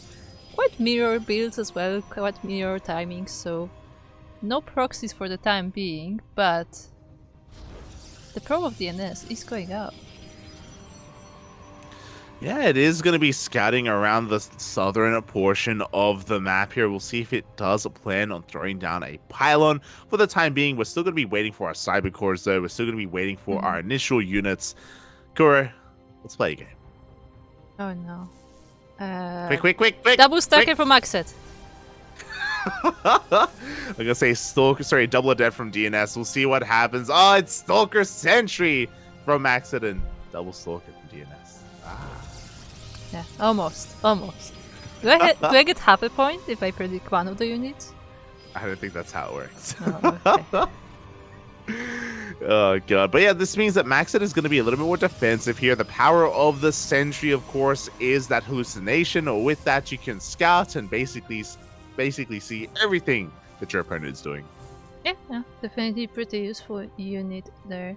As DNS trying to block MacSed a little bit, putting that pylon down. Is he gonna go? Yeah, he went for the cyber core as well. So quite a nice block from DNS there. Yeah, the cyber block is real here, so MacSed is going to be slowed down quite a bit, and he is forced to tech up instead. There we have it. We see a Twilight Council on the way. Meanwhile, DNS, is that a second cyber core? Oh wait, no, yeah, I was really confused by that. Yeah, I was really confused by the production title. I was like, what is going on?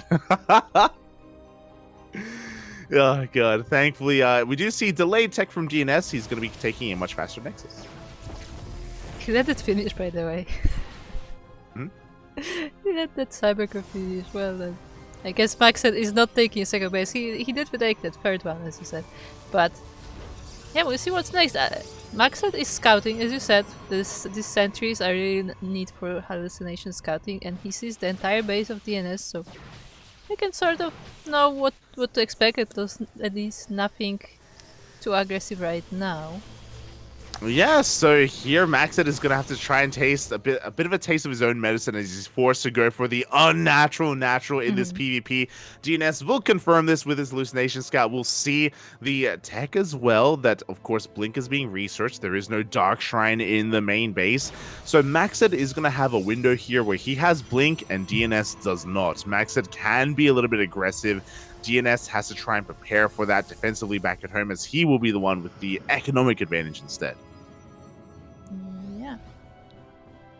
But both players working on the Blink, so we will be seeing Stalker Wars for the time being, and MacSed is also checking out the map, seeing if DNS didn't leave anything on the edges of the bases. Yeah, both players just scouting around, making sure that nothing crazy is going on. No proxy Dark Shrines, no proxy gateways in general, or anything of the sort. Again, Ancient Cistern is massive, and because of that, the likelihood of there being a proxy is quite high. So both players are very aware of that. Yeah, both of them checking, and now the army of MacSed will be joining together. DNS is really well prepared for this though. He has that shield battery, he has his unit already in position, but not in the position for this little sneak. Yeah, there we go. MacSed, he's going to be diving into the main base. Only 4 Stalkers though, so not a terrifying force, but a force good enough to one-shot these probes. Probes are going to be going down left and right. DNS was not ready for this, as we also have Adepts into the natural. Yeah, DNS being pulled apart a little bit, has to split his forces, but he deals with the Adepts quite quickly. The Stalkers do take 8 probes though, but it's not awful, but it's good piece of damage for MacSed. Yeah, pretty necessary damage, to be honest. Again, MacSed, his natural was delayed so heavily, he had to do some counter damage, and we can see now that he has that economic lead, he's going to be going for a faster third Nexus as well. DNS is aware of this, and he's going to be the one moving out. He's going to be the one looking to try and put some pressure on the red Protoss. Yeah, and MacSed is currently busy teching up. He's getting his robo, he's getting his upgrades. I don't know if he's ready for defending an attacker quite right now, but he does have quite a decent army at his third base. We'll see if he can use it. Yeah, I mean, DNS does have the army advantage right now, and here we go. Nice blink, nice dodge there from MacSed, avoiding that first shot, and we see DNS trying to commit, but we have an overcharge and a shield battery and an overcharge to fall back to. I like this colored guardian shells, it look really nice visually. But yeah, the DNS just goes in, he's trying to snipe the Stalkers, but there are shield batteries here to help out, so I think MacSed will defend this for the time being. And ooh, getting even the sentries. Yeah, great force fields from both sides, to be fair, but we have the aggressive blink forward, we have the defender's advantage. MacSed is going to be able to force all of this back. DNS overextending quite heavily, and now all that tech that you were talking about is going to be paying off for MacSed. You know, he's got +1 on the way, he's got that robo, he's got immortals already. Indeed, charge is being worked on as well, and now it will be his time to put the pressure on DNS, I guess, as at the same time he's getting his own immortals as well. Yeah, again, DNS is still struggling to get his own third base up and running. He is falling slightly behind here in this second game, and MacSed, he's going to be looking to hit a timing with +1. The Prism is on the way. Once it's done, MacSed is going to be sending everything across the map. Yeah, DNS trying to get an eye on this with this observer, flying right into the base of MacSed, and we'll see if he can catch a glimpse of it. But yeah, just going straight into his base. Yeah, exactly. DNS recognizes the economic disadvantage that he did have. He's preparing back at home. He does have an immortal. He has a shield battery at least, but is it going to be enough to overcome the amount of zealots that MacSed is going to have at his disposal? As there we go, massive warping of zealots. Indeed, and the army of MacSed is now on the move. DNS has to prepare for the defense. He has this one immortal. I don't know if there is another one coming, and this will be quite a difficult defense for DNS here, I feel.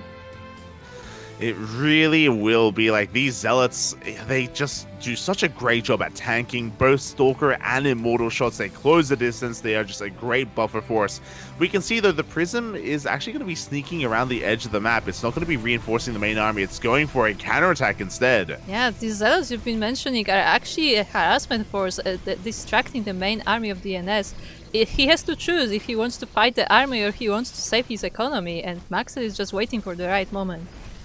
He is waiting for that moment, but pylons are going down. We have a second warp into the main base. DNS is waiting on top of that ramp. He doesn't want to react too heavily to this prison, but MacSed is pushing up.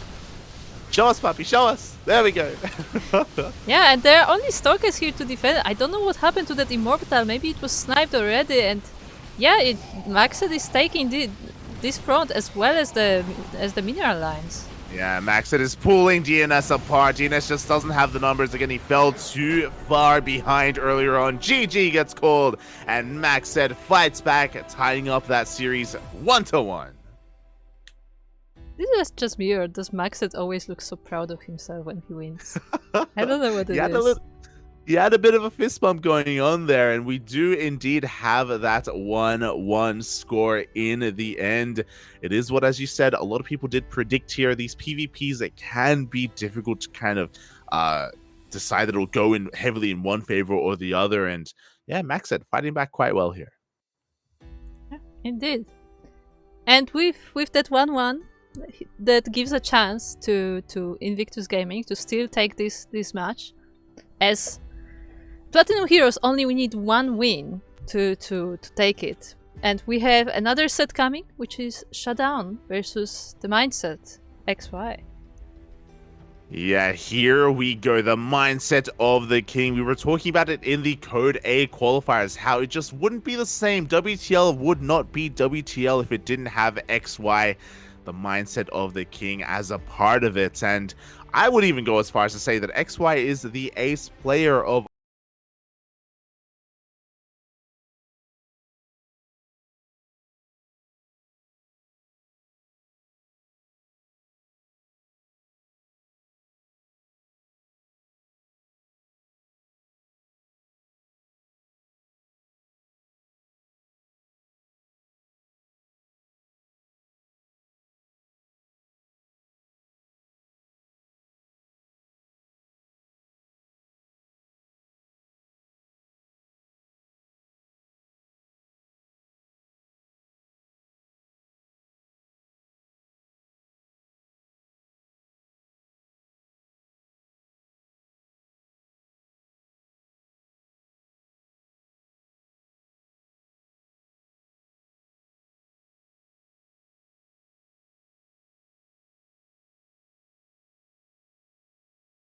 I'm just curious to see how these different styles are going to clash here. Europe up against China. The metas can sometimes be a little bit different.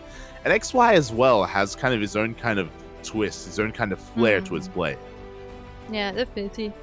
We see which mindset he brought to today's match, huh? Oh, exactly. As do you have the predictions for this matchup? I do. Or are you going to share that after we? Yeah. And for our predictions, 50% predicted XY to win 2-0. Oh, okay. Yeah, the rest is split. 25%. Wow. Yeah. 50% believe in the XY. I mean, if XY does take this 2-0, it's going to go to the ace match. It will go all the way to that final best of one, and it's hard to bet against XY. ShaDoWn, though, still is an amazing player. I haven't seen as much from him, so I'm ready to become a fan. I'm ready to become a believer. If it does go to the ace match, quickly checking the Wikipedia page, do we know what the last map is going to be? We should. If it does go there. Let me quickly check on the Wikipedias. Gresvan for ace match. Oh, Gresvan would be that ace match, and yeah, that means the teams would have to deliberate amongst themselves who they want to send out on Gresvan and who they want to snipe as well. Like, who do they think their opponents are going to be sending out? Who are they going to pick? Yeah, things can get really, really interesting there. Yeah, definitely. I mean, the obvious choice for ace match for Platinum Heroes would be Vindicta, right? I mean, without saying. Yeah. Without saying, Bobby, but at the same time, I don't know if Vindicta wants to play a TVP, because if we do go to the ace match, IG may want to send out MacSed. It is possible. It is possible that they believe in their Protoss hope instead. So there's always that to bear in mind. As it looks like the players are still preparing themselves. The lobby is still being set up. We're still looking to get into that final best of two. taking their time to, make the lobby, make sure that it is on the correct server. As people are asking the games, I mean, there is a server table for the games, so each game has their own server assigned according to the region of the player. Yeah, I believe it's going to be West Central West, either West Central West or West West. I'm not entirely certain, but there is a rule table regarding that. Meanwhile, we have our wonderful stats page. He has a lot of 7s. Yeah, not too bad here. They're considering him to be more of a well-rounded player. They're doxing him a little bit on the micro, which I don't really know what that's based off of, but yes, okay, there it is. Let's go. Oh my god. Oh, beautiful. The 10 in the mentality, in the mindset. Yeah. Screw the other stats, just mentality, nothing else. Vámonos, papi. Vámonos. XY, for those who don't know, he wrote a book. Did he actually write a book? He wrote a book about the mindset when you are competing, when you are playing. The mindset of the king is what it is all about. And XY, his mental fortitude is unparalleled. He does not know the meaning of smoge. Smoge is just not. It's not possible for the XY. Doesn't exist. Yeah, I mean, I don't know how he did it being a Terran, but apparently he found enlightenment. Yeah, exactly. He is the exception to the rule. You know, Terrans, they're known for their smoge, they're known for their salt, but XY was somehow able to transcend above that. And that is why we have 50% believing in the 2-0, you know? There's just that XY factor to XY. XY. Oh my god. See, Frost, everyone has smoge. Everyone has smoge except for XY, Bobby. Except for XY. He is above that, Bobby. He is above that. It's crazy. Yeah. I mean, we'll see if the mindset will be enough to take down his opponent in this game. But at the very least, I mean, I guess he won't be smoging either way afterwards, huh? True. There you go. I see Coastal go up in the chat. Terran and 10 mindset? I don't believe it. Mate, believe it. Believe it. It's crazy. It's crazy, Bobby. It's crazy. And here we go. We are going to be preparing here for that next game. Of course, ShaDoWn has more accolades. I believe he has some greater results over the course of his career. So he is going to be coming in here as the favorite. But it's all about how the players are feeling here on the day. As a reminder, for some context, ShaDoWn, all he has to do is win one game. Yes. One game is all he needs. And then Platinum Heroes have taken the series. XY, he needs the 2-0 to force the ace match. He needs a 2-0. Yeah, so even a tie will still be a win for Platinum Heroes. As I like what Frost is saying, that unfortunately Terrans don't have psionic potential unless you're a ghost. Is XY a ghost? Is he dead? Is that how he transcended? Is he dead? Wow. Ay. Oh my god, we're piecing together this puzzle here. We're trying to figure out the enigma that is XY. But that 10 in mental can go a long way. It can go the distance.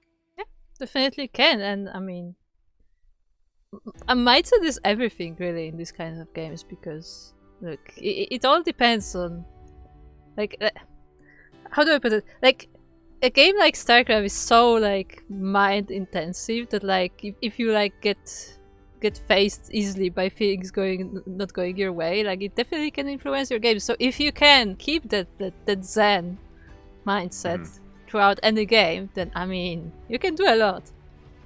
Yeah, that's the sad truth, is that your emotional state does affect how well or how poorly you perform in a StarCraft. You know, you have to try and maintain your composure, maintain your focus as well. You know, that's why for a long time there was a little bit of a meme about the robotic Koreans, but damn it, were they so damn good. And spawning in the bottom right hand corner, we have the first player from France, from Platinum Heroes. It is ShaDoWn. And in the top left corner, we have the Mindset Master, the Terran from IG. It is XY. Here we go. The game is upon us. The cams are on. And is XY in the bathroom? What's... You asked the same question before. He actually changed the position of the camera, I think, from the last time I've seen him. Behind his seat, I thought it was like a toilet roll. I thought... Yeah, it's like a heater or something, right? I think both you and Asher said that a lot. Like, and that was back when he had the front-facing camera. But yeah, this angle did not improve things. Look, that's just peak performance. That's the how do you get the mindset of the king that you play in the bathroom, mate? You're good to go, Papi. I guess. We be gaming, Papi. We be gaming. Oh my god. Sure. Let's go. I was gonna say something, but I'm just not going to. As of course we're getting into our first game here on Neo Humanity. So far nothing too crazy. We do have a Rax expand, a gas first setup from XY, and this is, we're already getting into it. We're already getting into the mind games. So common do we see double gas openers here from Terrans and TVP, but nah mate, XY, even on a short map, on a small map like this, Rax expand. King mindset. And taking even down that scouting probe with that marine, so no more scouting for ShaDoWn for the time being.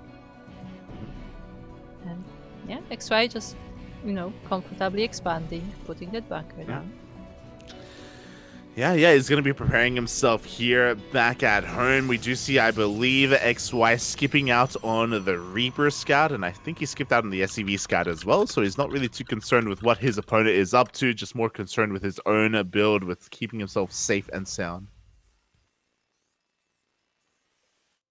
So I guess for the time being, we'll have to wait for the players to continue with the attack, as this Adept will try to sneak past the bunker, but that one Marine actually is able to fend it off for the time being. Yeah, the bunker finishes up just in time. The Adept does not make its way in. Can shade past the bunker, of course, and try and wreak havoc in that mineral line, which is exactly what it does, but the SCVs have already been pre-pooled, and this is just going to force some lost mine time here, at least until we can clean up the Adept. I don't think there were even many SCVs at that base for the time being, but these Marines will try to deal with that Adept, and it will go down, it will not escape. So once again, XY is safe. Yeah, there we go. We can now Maynard on over and saturate that natural base. Behind this, it's a Twilight Council opener, not a Stargate from ShaDoWn, so he's going to be active with those Blink Stalkers. We'll keep an eye on the gateway count to see if he does commit into 4 gates or merely just 3, as XY is going into a standard setup, setting up for a mine drop. Yeah, and I mean, Stalkers will be nice for defending the drops because they can quickly blink into the defense, but the question is, will ShaDoWn be able to see those drops, because his bases are quite open. Yeah, his bases are quite open indeed. We'll see if XY can find a way in. The drop is already going to be moving out across the map. Not the most committed drop, only 2 mines, no armory behind it. This is designed to sure deal some damage, but also to get a full scout of the natural and the main, as the medevac will be diving on in. Yeah, there's a Liberator as a follow-up as well, and the Stalkers are actually in the walls, so if ShaDoWn doesn't see this drop in time, there may be quite a lot of damage from XY. Let's see. Yeah, meanwhile, we do have confirmation. ShaDoWn did throw down a 3rd and a 4th gateway, so it is going to be 4-gate Blink Stalker. We do have a Prism on the way. He's going to be very aggressive. At the same time, we do have a reaction. Oh, 1 mine, though, is going to go into the main. Yeah, 1 mine is being saved, and it will go into the main, but now ShaDoWn has been alerted, so these probes will be defended by the Stalkers for the time being, but this medevac will just, chill behind the base and wait for the right moment as the Warp Freeze is going across the map. And this is pretty important because, again, ShaDoWn's opener, his build is designed to be aggressive right now, and he's forced to keep some Stalkers back at home. The Prism is being shooed away by this Liberator as well. XY is buying so much time. Yeah, and he also is aware now of the position of that Warp Freeze, so he will be able to prepare for the incoming attack.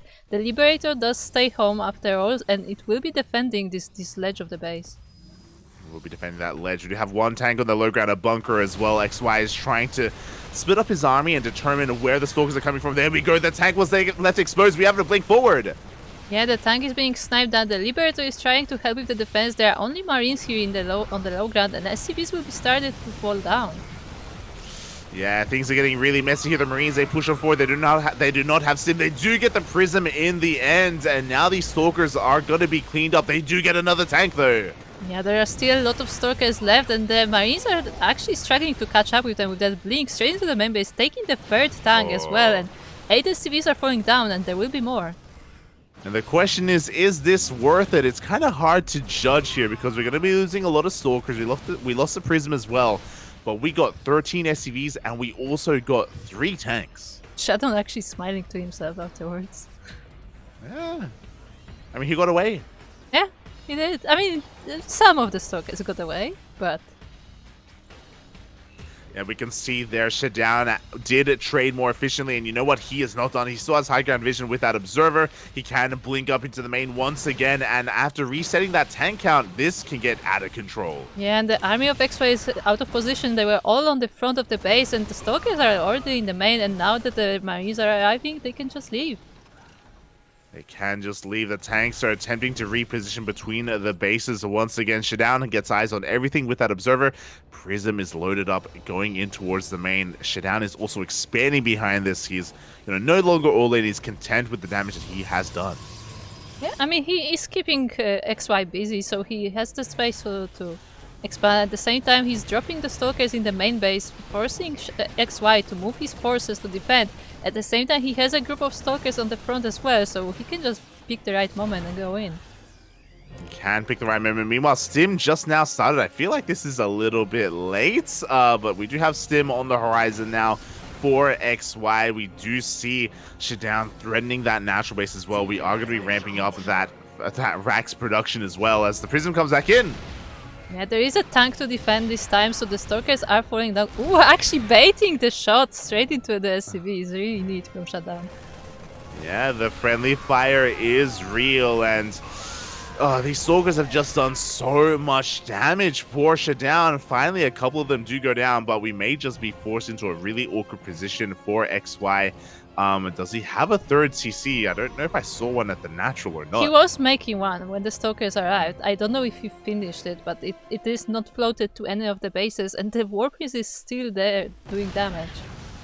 Yeah, and he does have a third CC. We do see 3 SCVs being made at a time, so XY isn't all in. He can eventually slowly take a third base once he deals with this, but it's going to take so long for that to happen as the Prism is still alive in that corner of the base. Yeah, in the meantime, ShaDoWn working on his Storm. It is going to be finished soon, so this Marine army will have a hard time contesting the Protoss. For the time being, though, it's still only the Stalkers, so yeah, we'll see if XY can leave his base. Yeah, I mean, he has +1 already, and we do see a double drop going to be sneaking out around the map, but ShaDoWn is taking a 4th base right now. Like, he dealt so much damage, and he has so much control right now. He can do whatever he wants at this point. Charge is done, +1 on the way. I believe he is lacking some splash damage, but ShaDoWn, if he wanted to, he can start taking in that direction. The War Priest actually has to be recalled, and it will be saved for ShaDoWn, so nicely done there. But at the same time, there is the double medivac drop going towards his base. Yeah, and it slipped my mind, but he does already have splash damage. He has Storm. We have all these High Templar ready for that as well, so he has everything he needs. We have the feedbacks. We have the Storms. Yeah, one of the medivacs goes down just straight up. The second one is badly damaged and has to hide. At the same time, this third base of XY is contested by the Stalkers, but he has enough to defend it for the time being. Yeah, exactly. XY has to slowly expand from this point. Moving out is just such a difficult ask, and that means that he has to be the defender. He's going to be looking to harass with a couple of units here and there. We do have a Liberator loaded in, or actually headed towards that natural. Meanwhile, we still have that medevac outside the main as well. One of the Stalkers got stuck as they were trying to take down the Liberator, but it does go down eventually, and the War Priest once again is moving towards XY side of the map. Yeah, the Prism is going to be threatening that natural base. We do have a force of Stalkers outside the third as well, waiting to go in. And XY has been able to take up at least. We do have the Ghost Academy already done. Ghosts are being produced here. And that means over time, XY can stabilize. He can work towards a large army. But before that happens, like, ShaDoWn is going to be looking to max out first. Yeah, and again, ShaDoWn is on 5 bases versus the 3 of XY, so I mean, Mews are good, but ShaDoWn has a pretty great economy by now already. We will see how this push goes though, as it looks like XY finally decides that it's time to attack. Yeah, and this is unfortunate because as XY moves out, we have a Prism to threaten the natural. We have that Force on the left-hand side as well. Like, ShaDoWn is set up to counterattack as soon as he catches wind that the army is no longer at home. Yeah, at the same time though, his army is not that big. There are mostly Zealots in it. There are a lot of High Templars though, so XY has to be careful about those storms, as the Storkers are actually trying to surround this army from behind. Yeah, they're coming in from behind. There are a couple of missile turrets set up though. Widowmines set up. The Stalkers are going to take some tank shot to the face. Yeah, and Purse of the Storms is actually wasted on the Marauders, as that drop actually did manage to land in the third base of ShaDoWn, distracting him a little bit. But there's still a lot of forces here on the front.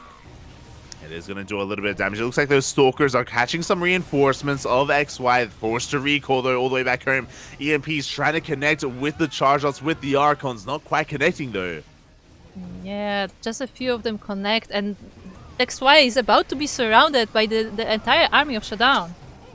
Yeah, he's a little bit too far forward here. He doesn't really have too much of the support of the tanks of the Widowmines. It looks like we do have that surround coming in. The tanks are doing a lot of work right now, but they are going to go down. Yeah, there were just too many Zealots, and even though all of them were taken down, the army suffered a lot of losses. The War Priest goes down, which is nice, but ShaDoWn still has army here and is able to reinforce. Yeah, we'll see how he does trade. We need an EMP. The Ghosts are going down. There's only one left now. There are none left with this army. Only Marines, only Marauders, but they're getting through those Zealots. Yeah, they're getting through Zealots, they're getting through the Stalkers. There's another reinforcement of Zealot, and we'll see if the reinforcements of XY can reach here in time, because these armies are both badly damaged. Yeah, the Zealots are doing a great job just powering, just slicing through the Bio army here. XY is losing a lot of steam. Yeah, XY really needs to consolidate his forces, because on their own they're not able to take this small Protoss army. The Widowmines definitely help to slow it down, but now there's even an Immortal going behind. A lot of High Templars as well, but most of them are out of energy. Yeah, we are battered, we are bruised. Here we go, the boys are being pulled as we speak. I don't know if that was intentional or no. We have an EMP, and there we go. The SCVs are actually going to be main-arted to that forward base. Yeah, and the entire army of Protoss is going down. Some Archons are being warped, but most of them are not able to finish, and this single one is actually left behind in the slow zone. Oh, this is an expensive loss for ShaDoWn. He overextended with High Templar. Very expensive units to be losing right now in this intense situation. To be fair, ShaDoWn's economy is still looking quite good. He's up to 88 probes, and he didn't lose a base. That's the big thing. XY committed so much to that attack, but he only traded with army. He wasn't able to catch up economically. Yeah, nice storm drop from ShaDoWn, taking a chunk of the army, and he will be trying to do more, but I don't know if he has enough energy of these High Templars, actually. Yeah, he's going to be forced back here, but he's going to be threatening XY with those storm drops. Colossus are now being produced as well. ShaDoWn looking to diversify his splash damage.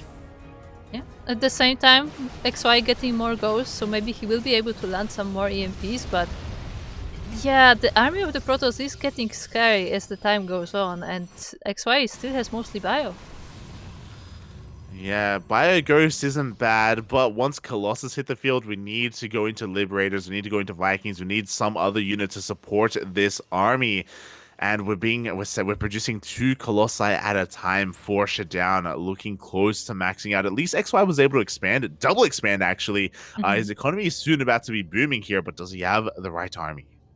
Yeah, he's actually... both the armies are completely avoiding each other, but at the same time, when ShaDoWn notices XY, he does come back to defense, so it looks like neither of the players is ready for a base trade. Yeah, and a pretty important scout here. We scan and we see the Colossi. Viking production has commenced for XY, but he doesn't have any Vikings ready yet. Yeah, meanwhile, this Zealot round by is going straight into the third base of XY. At the same time, the main army is going in up a ramp. There are some EMPs falling down, but a lot of army does not go into that. Yeah, we have 4 High Templar with 4 Storms in that Prism as well. A lot of damage being done to the Colossus. The turret actually doing a lot to help out XY. The Storms are going to be zoning him away, and as all this was happening, Zealots are in the natural and the third. 43 SCVs just went down, and that may have just been the game-winning move for ShaDoWn. Yeah, the SCVs are hugging the turret that has done so much for them so far, and another observer does fall down as well, which is nice. But this is a formidable Protoss army, and XY does not have a lot of forces to hold here. Yeah, 55 SCVs, 60 SCVs going down here to the mass zealots everywhere. Can we get even higher? 68, 60, nice. 69. And with that, XY is just pulled apart. Even if he cleans up this army, his economy is non-existent. Yeah, and with that, ShaDoWn takes the first game and the match for Platinum Heroes. True, he does take game number 1, and we mentioned it earlier, Platinum Heroes ShaDoWn only needed to take 1 game. He did his job. Platinum Heroes will take this series, they will advance on over Invictus Gaming, but we will still play out game number 2. We will still play out game 2 between ShaDoWn and XY. Indeed we will. And we will see if XY can at least tie it up, so it would be a 4-2 then. But we'll see what he does in the second game, because it looked like for most of the game, like, he started the game well, but like ever since ShaDoWn moved to the other side of the map with his initial stalkers, like, he was in the control of this game. Yeah, I mean, XY, he committed a lot to his push. Like, despite the shaky start, like, he still had a lot of potential with that big move out. Unfortunately, we saw him not really fight well with the support of his tanks or his Widowmines. Because of that, they just weren't really used to great effect in the fight. He had a really awkward fight overall outside that 4th base, with that ramp and with the surround that was happening. So, yeah, XY had a really hard time pushing on Neo Humanity. Hopefully he'll have an easier time here on Royal Blood. Yeah, as that will be our next map. We'll see if that 10 in mentality can carry XY to at least get one point on the board. Yeah, we'll see. And yeah, as some people are pointing out in the chat, all the SCVs going in an instant. At the end of that game, XY only had 2 SCVs left. Only 2. Oh. Ay. So yeah, it's you don't want to be a worker here working for XY. He doesn't care for his boys, Papi. As we're getting ready for that second game. ShaDoWn, again, the pressure is now off. He's already done it for his team. He's done it for the Platinum Heroes. He did what he needed to do. But can XY, kind of fight for not just his honor, but also for some WTL points? We haven't really mentioned it yet this broadcast, but this tournament is offering WTL points to individual players based off of their performances and their map wins, and that is all going to lead towards a big event later on in the year.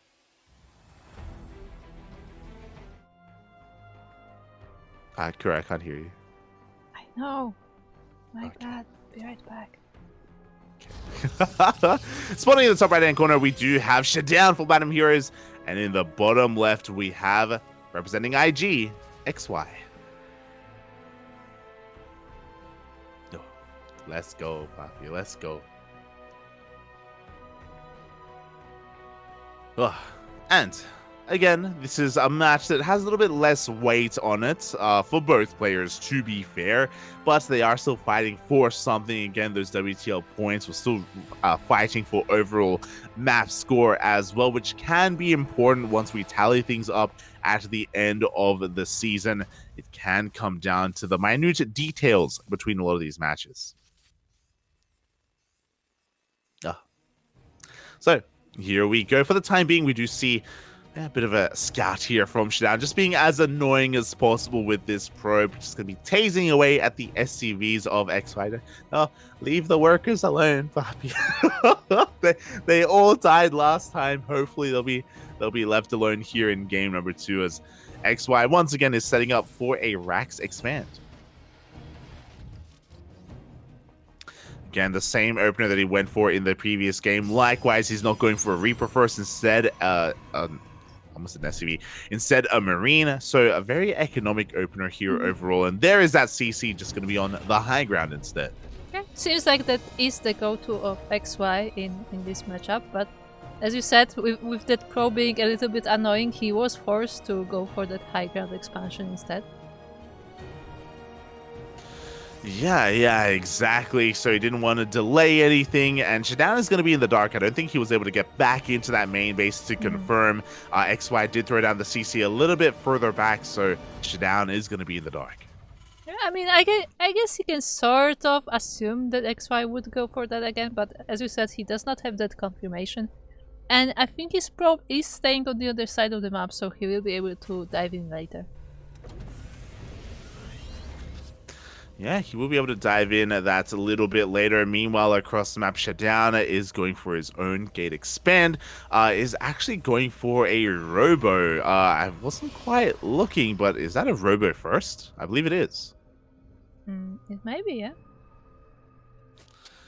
Yeah, so very interesting here from ShaDoWn. Kind of safe in a way. Going for a robo first does give you access to Immortals early on, which is amazing against 2-base all-ins from Terrans. Likewise, we can seamlessly transition into a faster Robotics Bay into fast Colossus production. Yeah, and considering that it looks like XY does favor that bioplay, that heavy marine bioplay, definitely like fast Colossus can be a neat strategy to use here. Yeah, it really can be. Again, ShaDoWn is still trying to figure out whether it's a one-base all-in or not. He's trying to figure out if there is going to be a CC being landed.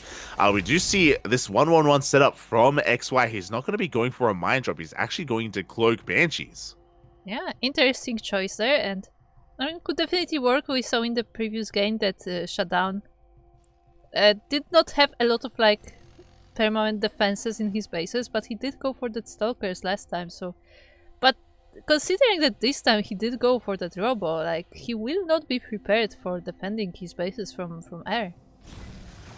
Yeah, he will not, as we actually have a Prism on the way first from ShaDoWn, so he's actually going to be looking to be quite aggressive here. I believe he's got at least 2 gateways for himself. I don't know if he threw down a third one, but he's going to be moving out across the map. This is going to be hitting a little bit faster. Oh, and this is scouted by the Hellion. Yeah, it is scouted, so XY has the full information about what is happening. He does have a tank on the way. He has that Banshee, but it's not going to be out for a while now. There is also an observer of ShaDoWn straight into the base of XY, so both players know exactly what's going on. Yeah, but we have a scan. The observer goes down. We do see ShaDoWn slipping into the main base with a handful of units. Isn't going to be committing here. Bear that in mind. He's just applying some light pressure because he's expanding behind this.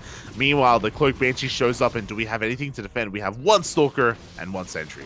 Yeah, but if you remember, that observer that ShaDoWn made is on the other side of the map. It was sniped, so there is no detection for the time being, and all that ShaDoWn can do is follow this Banshee and wait for it to expire. Yeah, unfortunately, because there are shield batteries ready for this, the Banshee can't really do too much damage, so he gets 2 probes, and that is it. We do have a second Banshee on the way, so we have that one-shot potential, but we are giving ShaDoWn a lot of time to prepare. We're giving him a lot of time to get his army back home and get his Stalkers in position. Up! Oh my god. Ugh. The Warpies barely survived the meeting with the Marines. At the same time, the Banshees are now once again moving into the base of ShaDoWn. Yeah, here we go. The Banshees are diving on in. ShaDoWn not quite in position, and XY is going to be looking to deal some damage. You do have detection this time, but we only have 2 Stalkers. Yeah, only 2 Stalkers, and it looks like it will be enough to scare the Banshees off for the time being, but they will be lurking here behind the bases.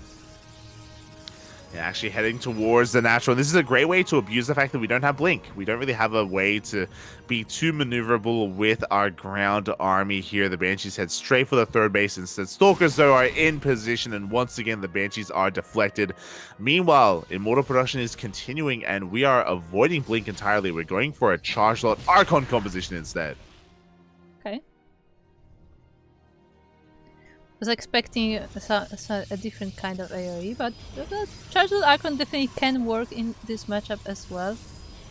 And yeah, we'll see how that goes, as ShaDoWn is able to take his 3rd base, and it does not look like XY is planning one for now. Yeah, I mean, we do have that 3rd orbital already on the way for XY. This is going to be confirmed by the hallucination. Is going to see everything here in the main as the 5-rack setup is underway for XY. So everything's looking quite standard from him, you know, going into bio tank overall. in a much easier fashion here. We saw XY struggling to really get into the game in game number 1. Here in game 2, he's for the most part been left unhindered, undeterred. Yeah, as I said before, like in the first game we had these stalkers that were controlling the entire game for the first half from ShaDoWn, but this time XY was much more prepared for it, and he did not suffer these early losses, which gave him much more comfortable game. Yeah, there you go. There you go. We just see ShaDoWn moving out across the map here. Going to try and catch this army as it moves into position to take that third base. But there are so many tanks here, and ShaDoWn just doesn't really have what he needs. No Archons, not enough Zealots. ShaDoWn is forced back, and XY does see that charge.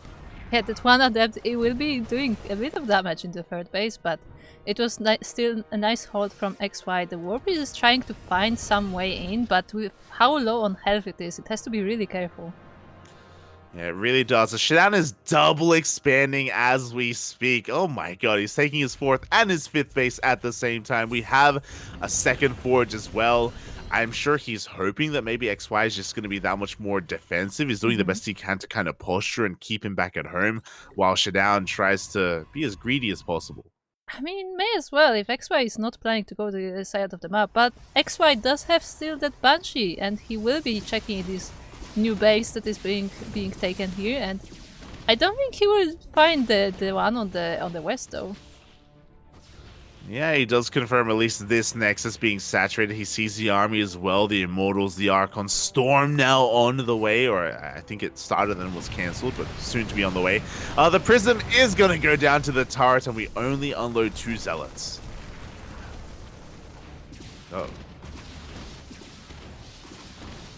And here we go, XY is rushing across the map right through the center. I believe this was unscouted by ShaDoWn, and I don't know if he's really ready for this. There are just so many tanks. There are so many tanks, there are so many marines, and actually the army of ShaDoWn is going to the other side of the map. It does not look like it will try to stop XY on his way to the north. Well, and yeah, for now both players just exchanging blows. Yeah, I mean, he's catching the reinforcements. Meanwhile, we have a massive anti-armor missile on the main army of ShaDoWn. Overcharges pop, though, but look at how many tanks we have to work with. We are going to pull back to the safety of those tanks. Yeah, and the tanks are far away from the shield batteries, but at the same time, the Protoss army is going from both sides, so they will may be able to sandwich this Terran army, but it looks like the Terran has enough. Yeah, there's too much Terran. The target firing from those tanks on the weakened Archons and the Immortals was just a little bit too much, and XY is going to be able to power his way through. ShaDoWn just being a little bit too greedy, and XY is fighting back. We do have Zealots coming from behind. They actually managed to catch both of those tanks. Yeah, they do catch the tanks, so now this is just the bio army without the reinforcements, but this is still quite a lot of bio, considering that there is barely any army for the Protoss. Yeah, exactly. We are battered, we are bruised. We're trying to rebuild whatever we can, but this 4th base is exposed. The boys are being pulled. I don't think this is necessary, but XY, he just wants to make a show of it. You were saying how it's not safe to be an SCV. It's not safe to be an SCV because of this. Because Terrans will pull you regularly to the front lines. Let's go, Poppy. Let's go. You thought you were working? Nah, mate. You're a soldier now. Pick up your drill. Let's go. As the 4th base goes down, the Nexus soon to follow as well. And unfortunately, there's no splash damage. There's no kind of major comeback mechanic here for ShaDoWn. He is mustering up an army in his main base. He does have 2 Immortals, soon to be 3. And he does have a shield battery. He may have overcharged soon, but we do see XY getting on top of the production. Yeah, I don't think the Immortals will be able to deal with this army. The Zealots from behind, though, may be able to snipe a few tanks, but it looks like XY is protecting him decently well, so even though they eventually fall, they do the damage.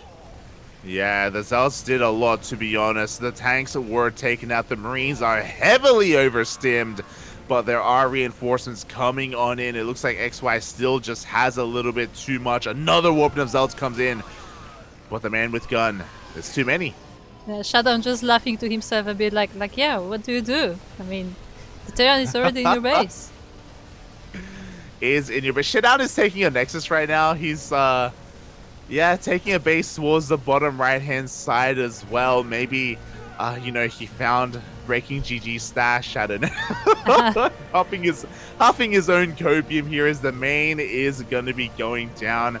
ShaDoWn is actually throwing down a couple of gateways on his fringe bases, so he's trying to rebuild his army. I mean, to be fair, XY did lose a lot of workers because he did pull the boys, and he doesn't have like a gigantic army, but it's still like a good enough army, and once he finds these bases, he will finish them off. Yeah, I think maybe ShaDoWn is going to make him chase or find all of his bases. I don't know, Papi, as the reinforcements are going to be cleaning up the Zealots and the Archons here. ShaDoWn, that is his last army. There we go. GG gets called, and XY does fight back, does take game number 2. Yeah, he will be tying up this series, so at least he does get his point on the board, and eventually Platinum Heroes wins 4-2. There we go. Again, Platinum Heroes did already take that series, but XY did fight back for himself, for his team. Both XY and MacSed doing well for themselves. Unfortunately, BreakingGG was not able to take a game from Vindicta, as, yeah, our American Terran was just looking a little bit too good, a little bit on form. Did it for his team. Platinum Heroes and Team Basilisk are the victors today. Yeah, both the teams on the left side of the overlays. Interesting. Yeah, there you go, there you go. And that, everyone, is day number 1 of WTL, but that was only day 1 because we have plenty more coming up this week.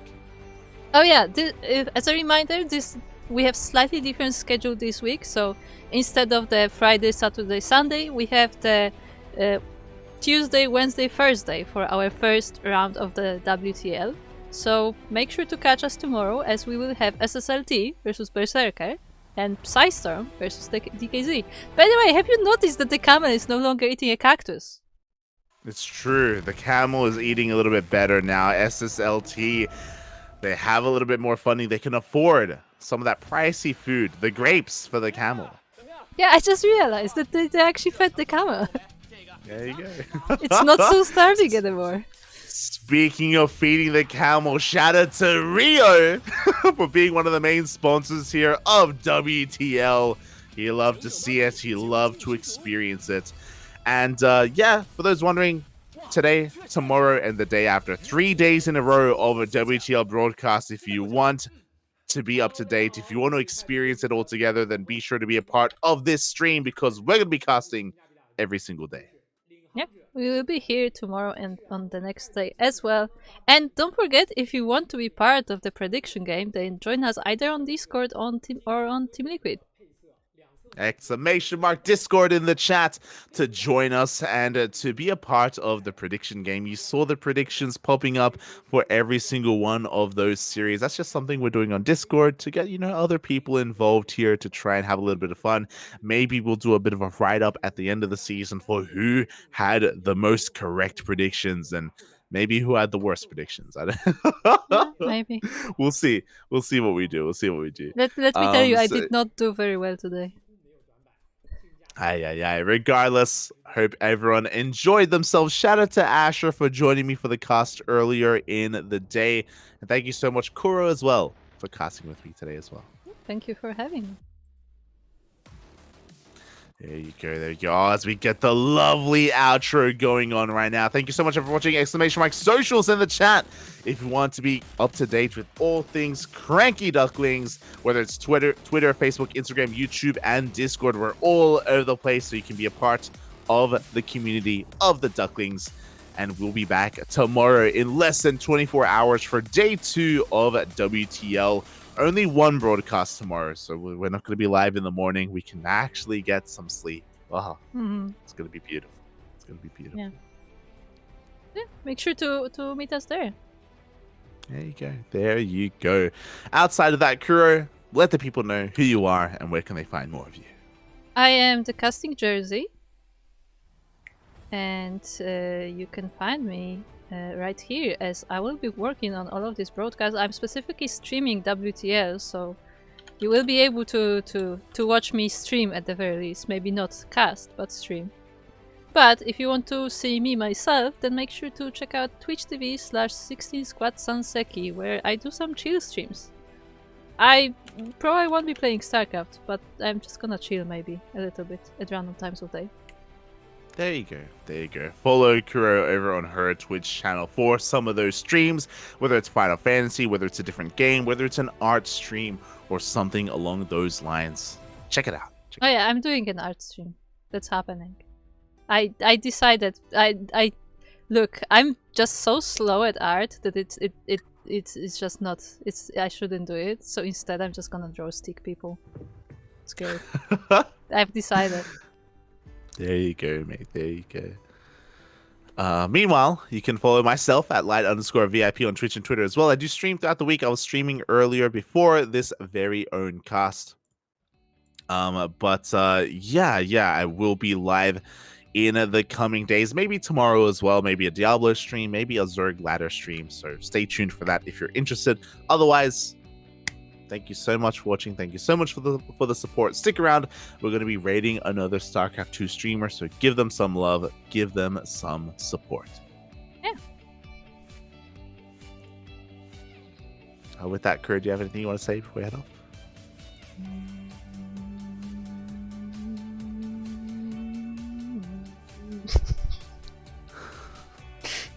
Join the prediction game. Join us on Discord. Follow the CranKy Ducklings.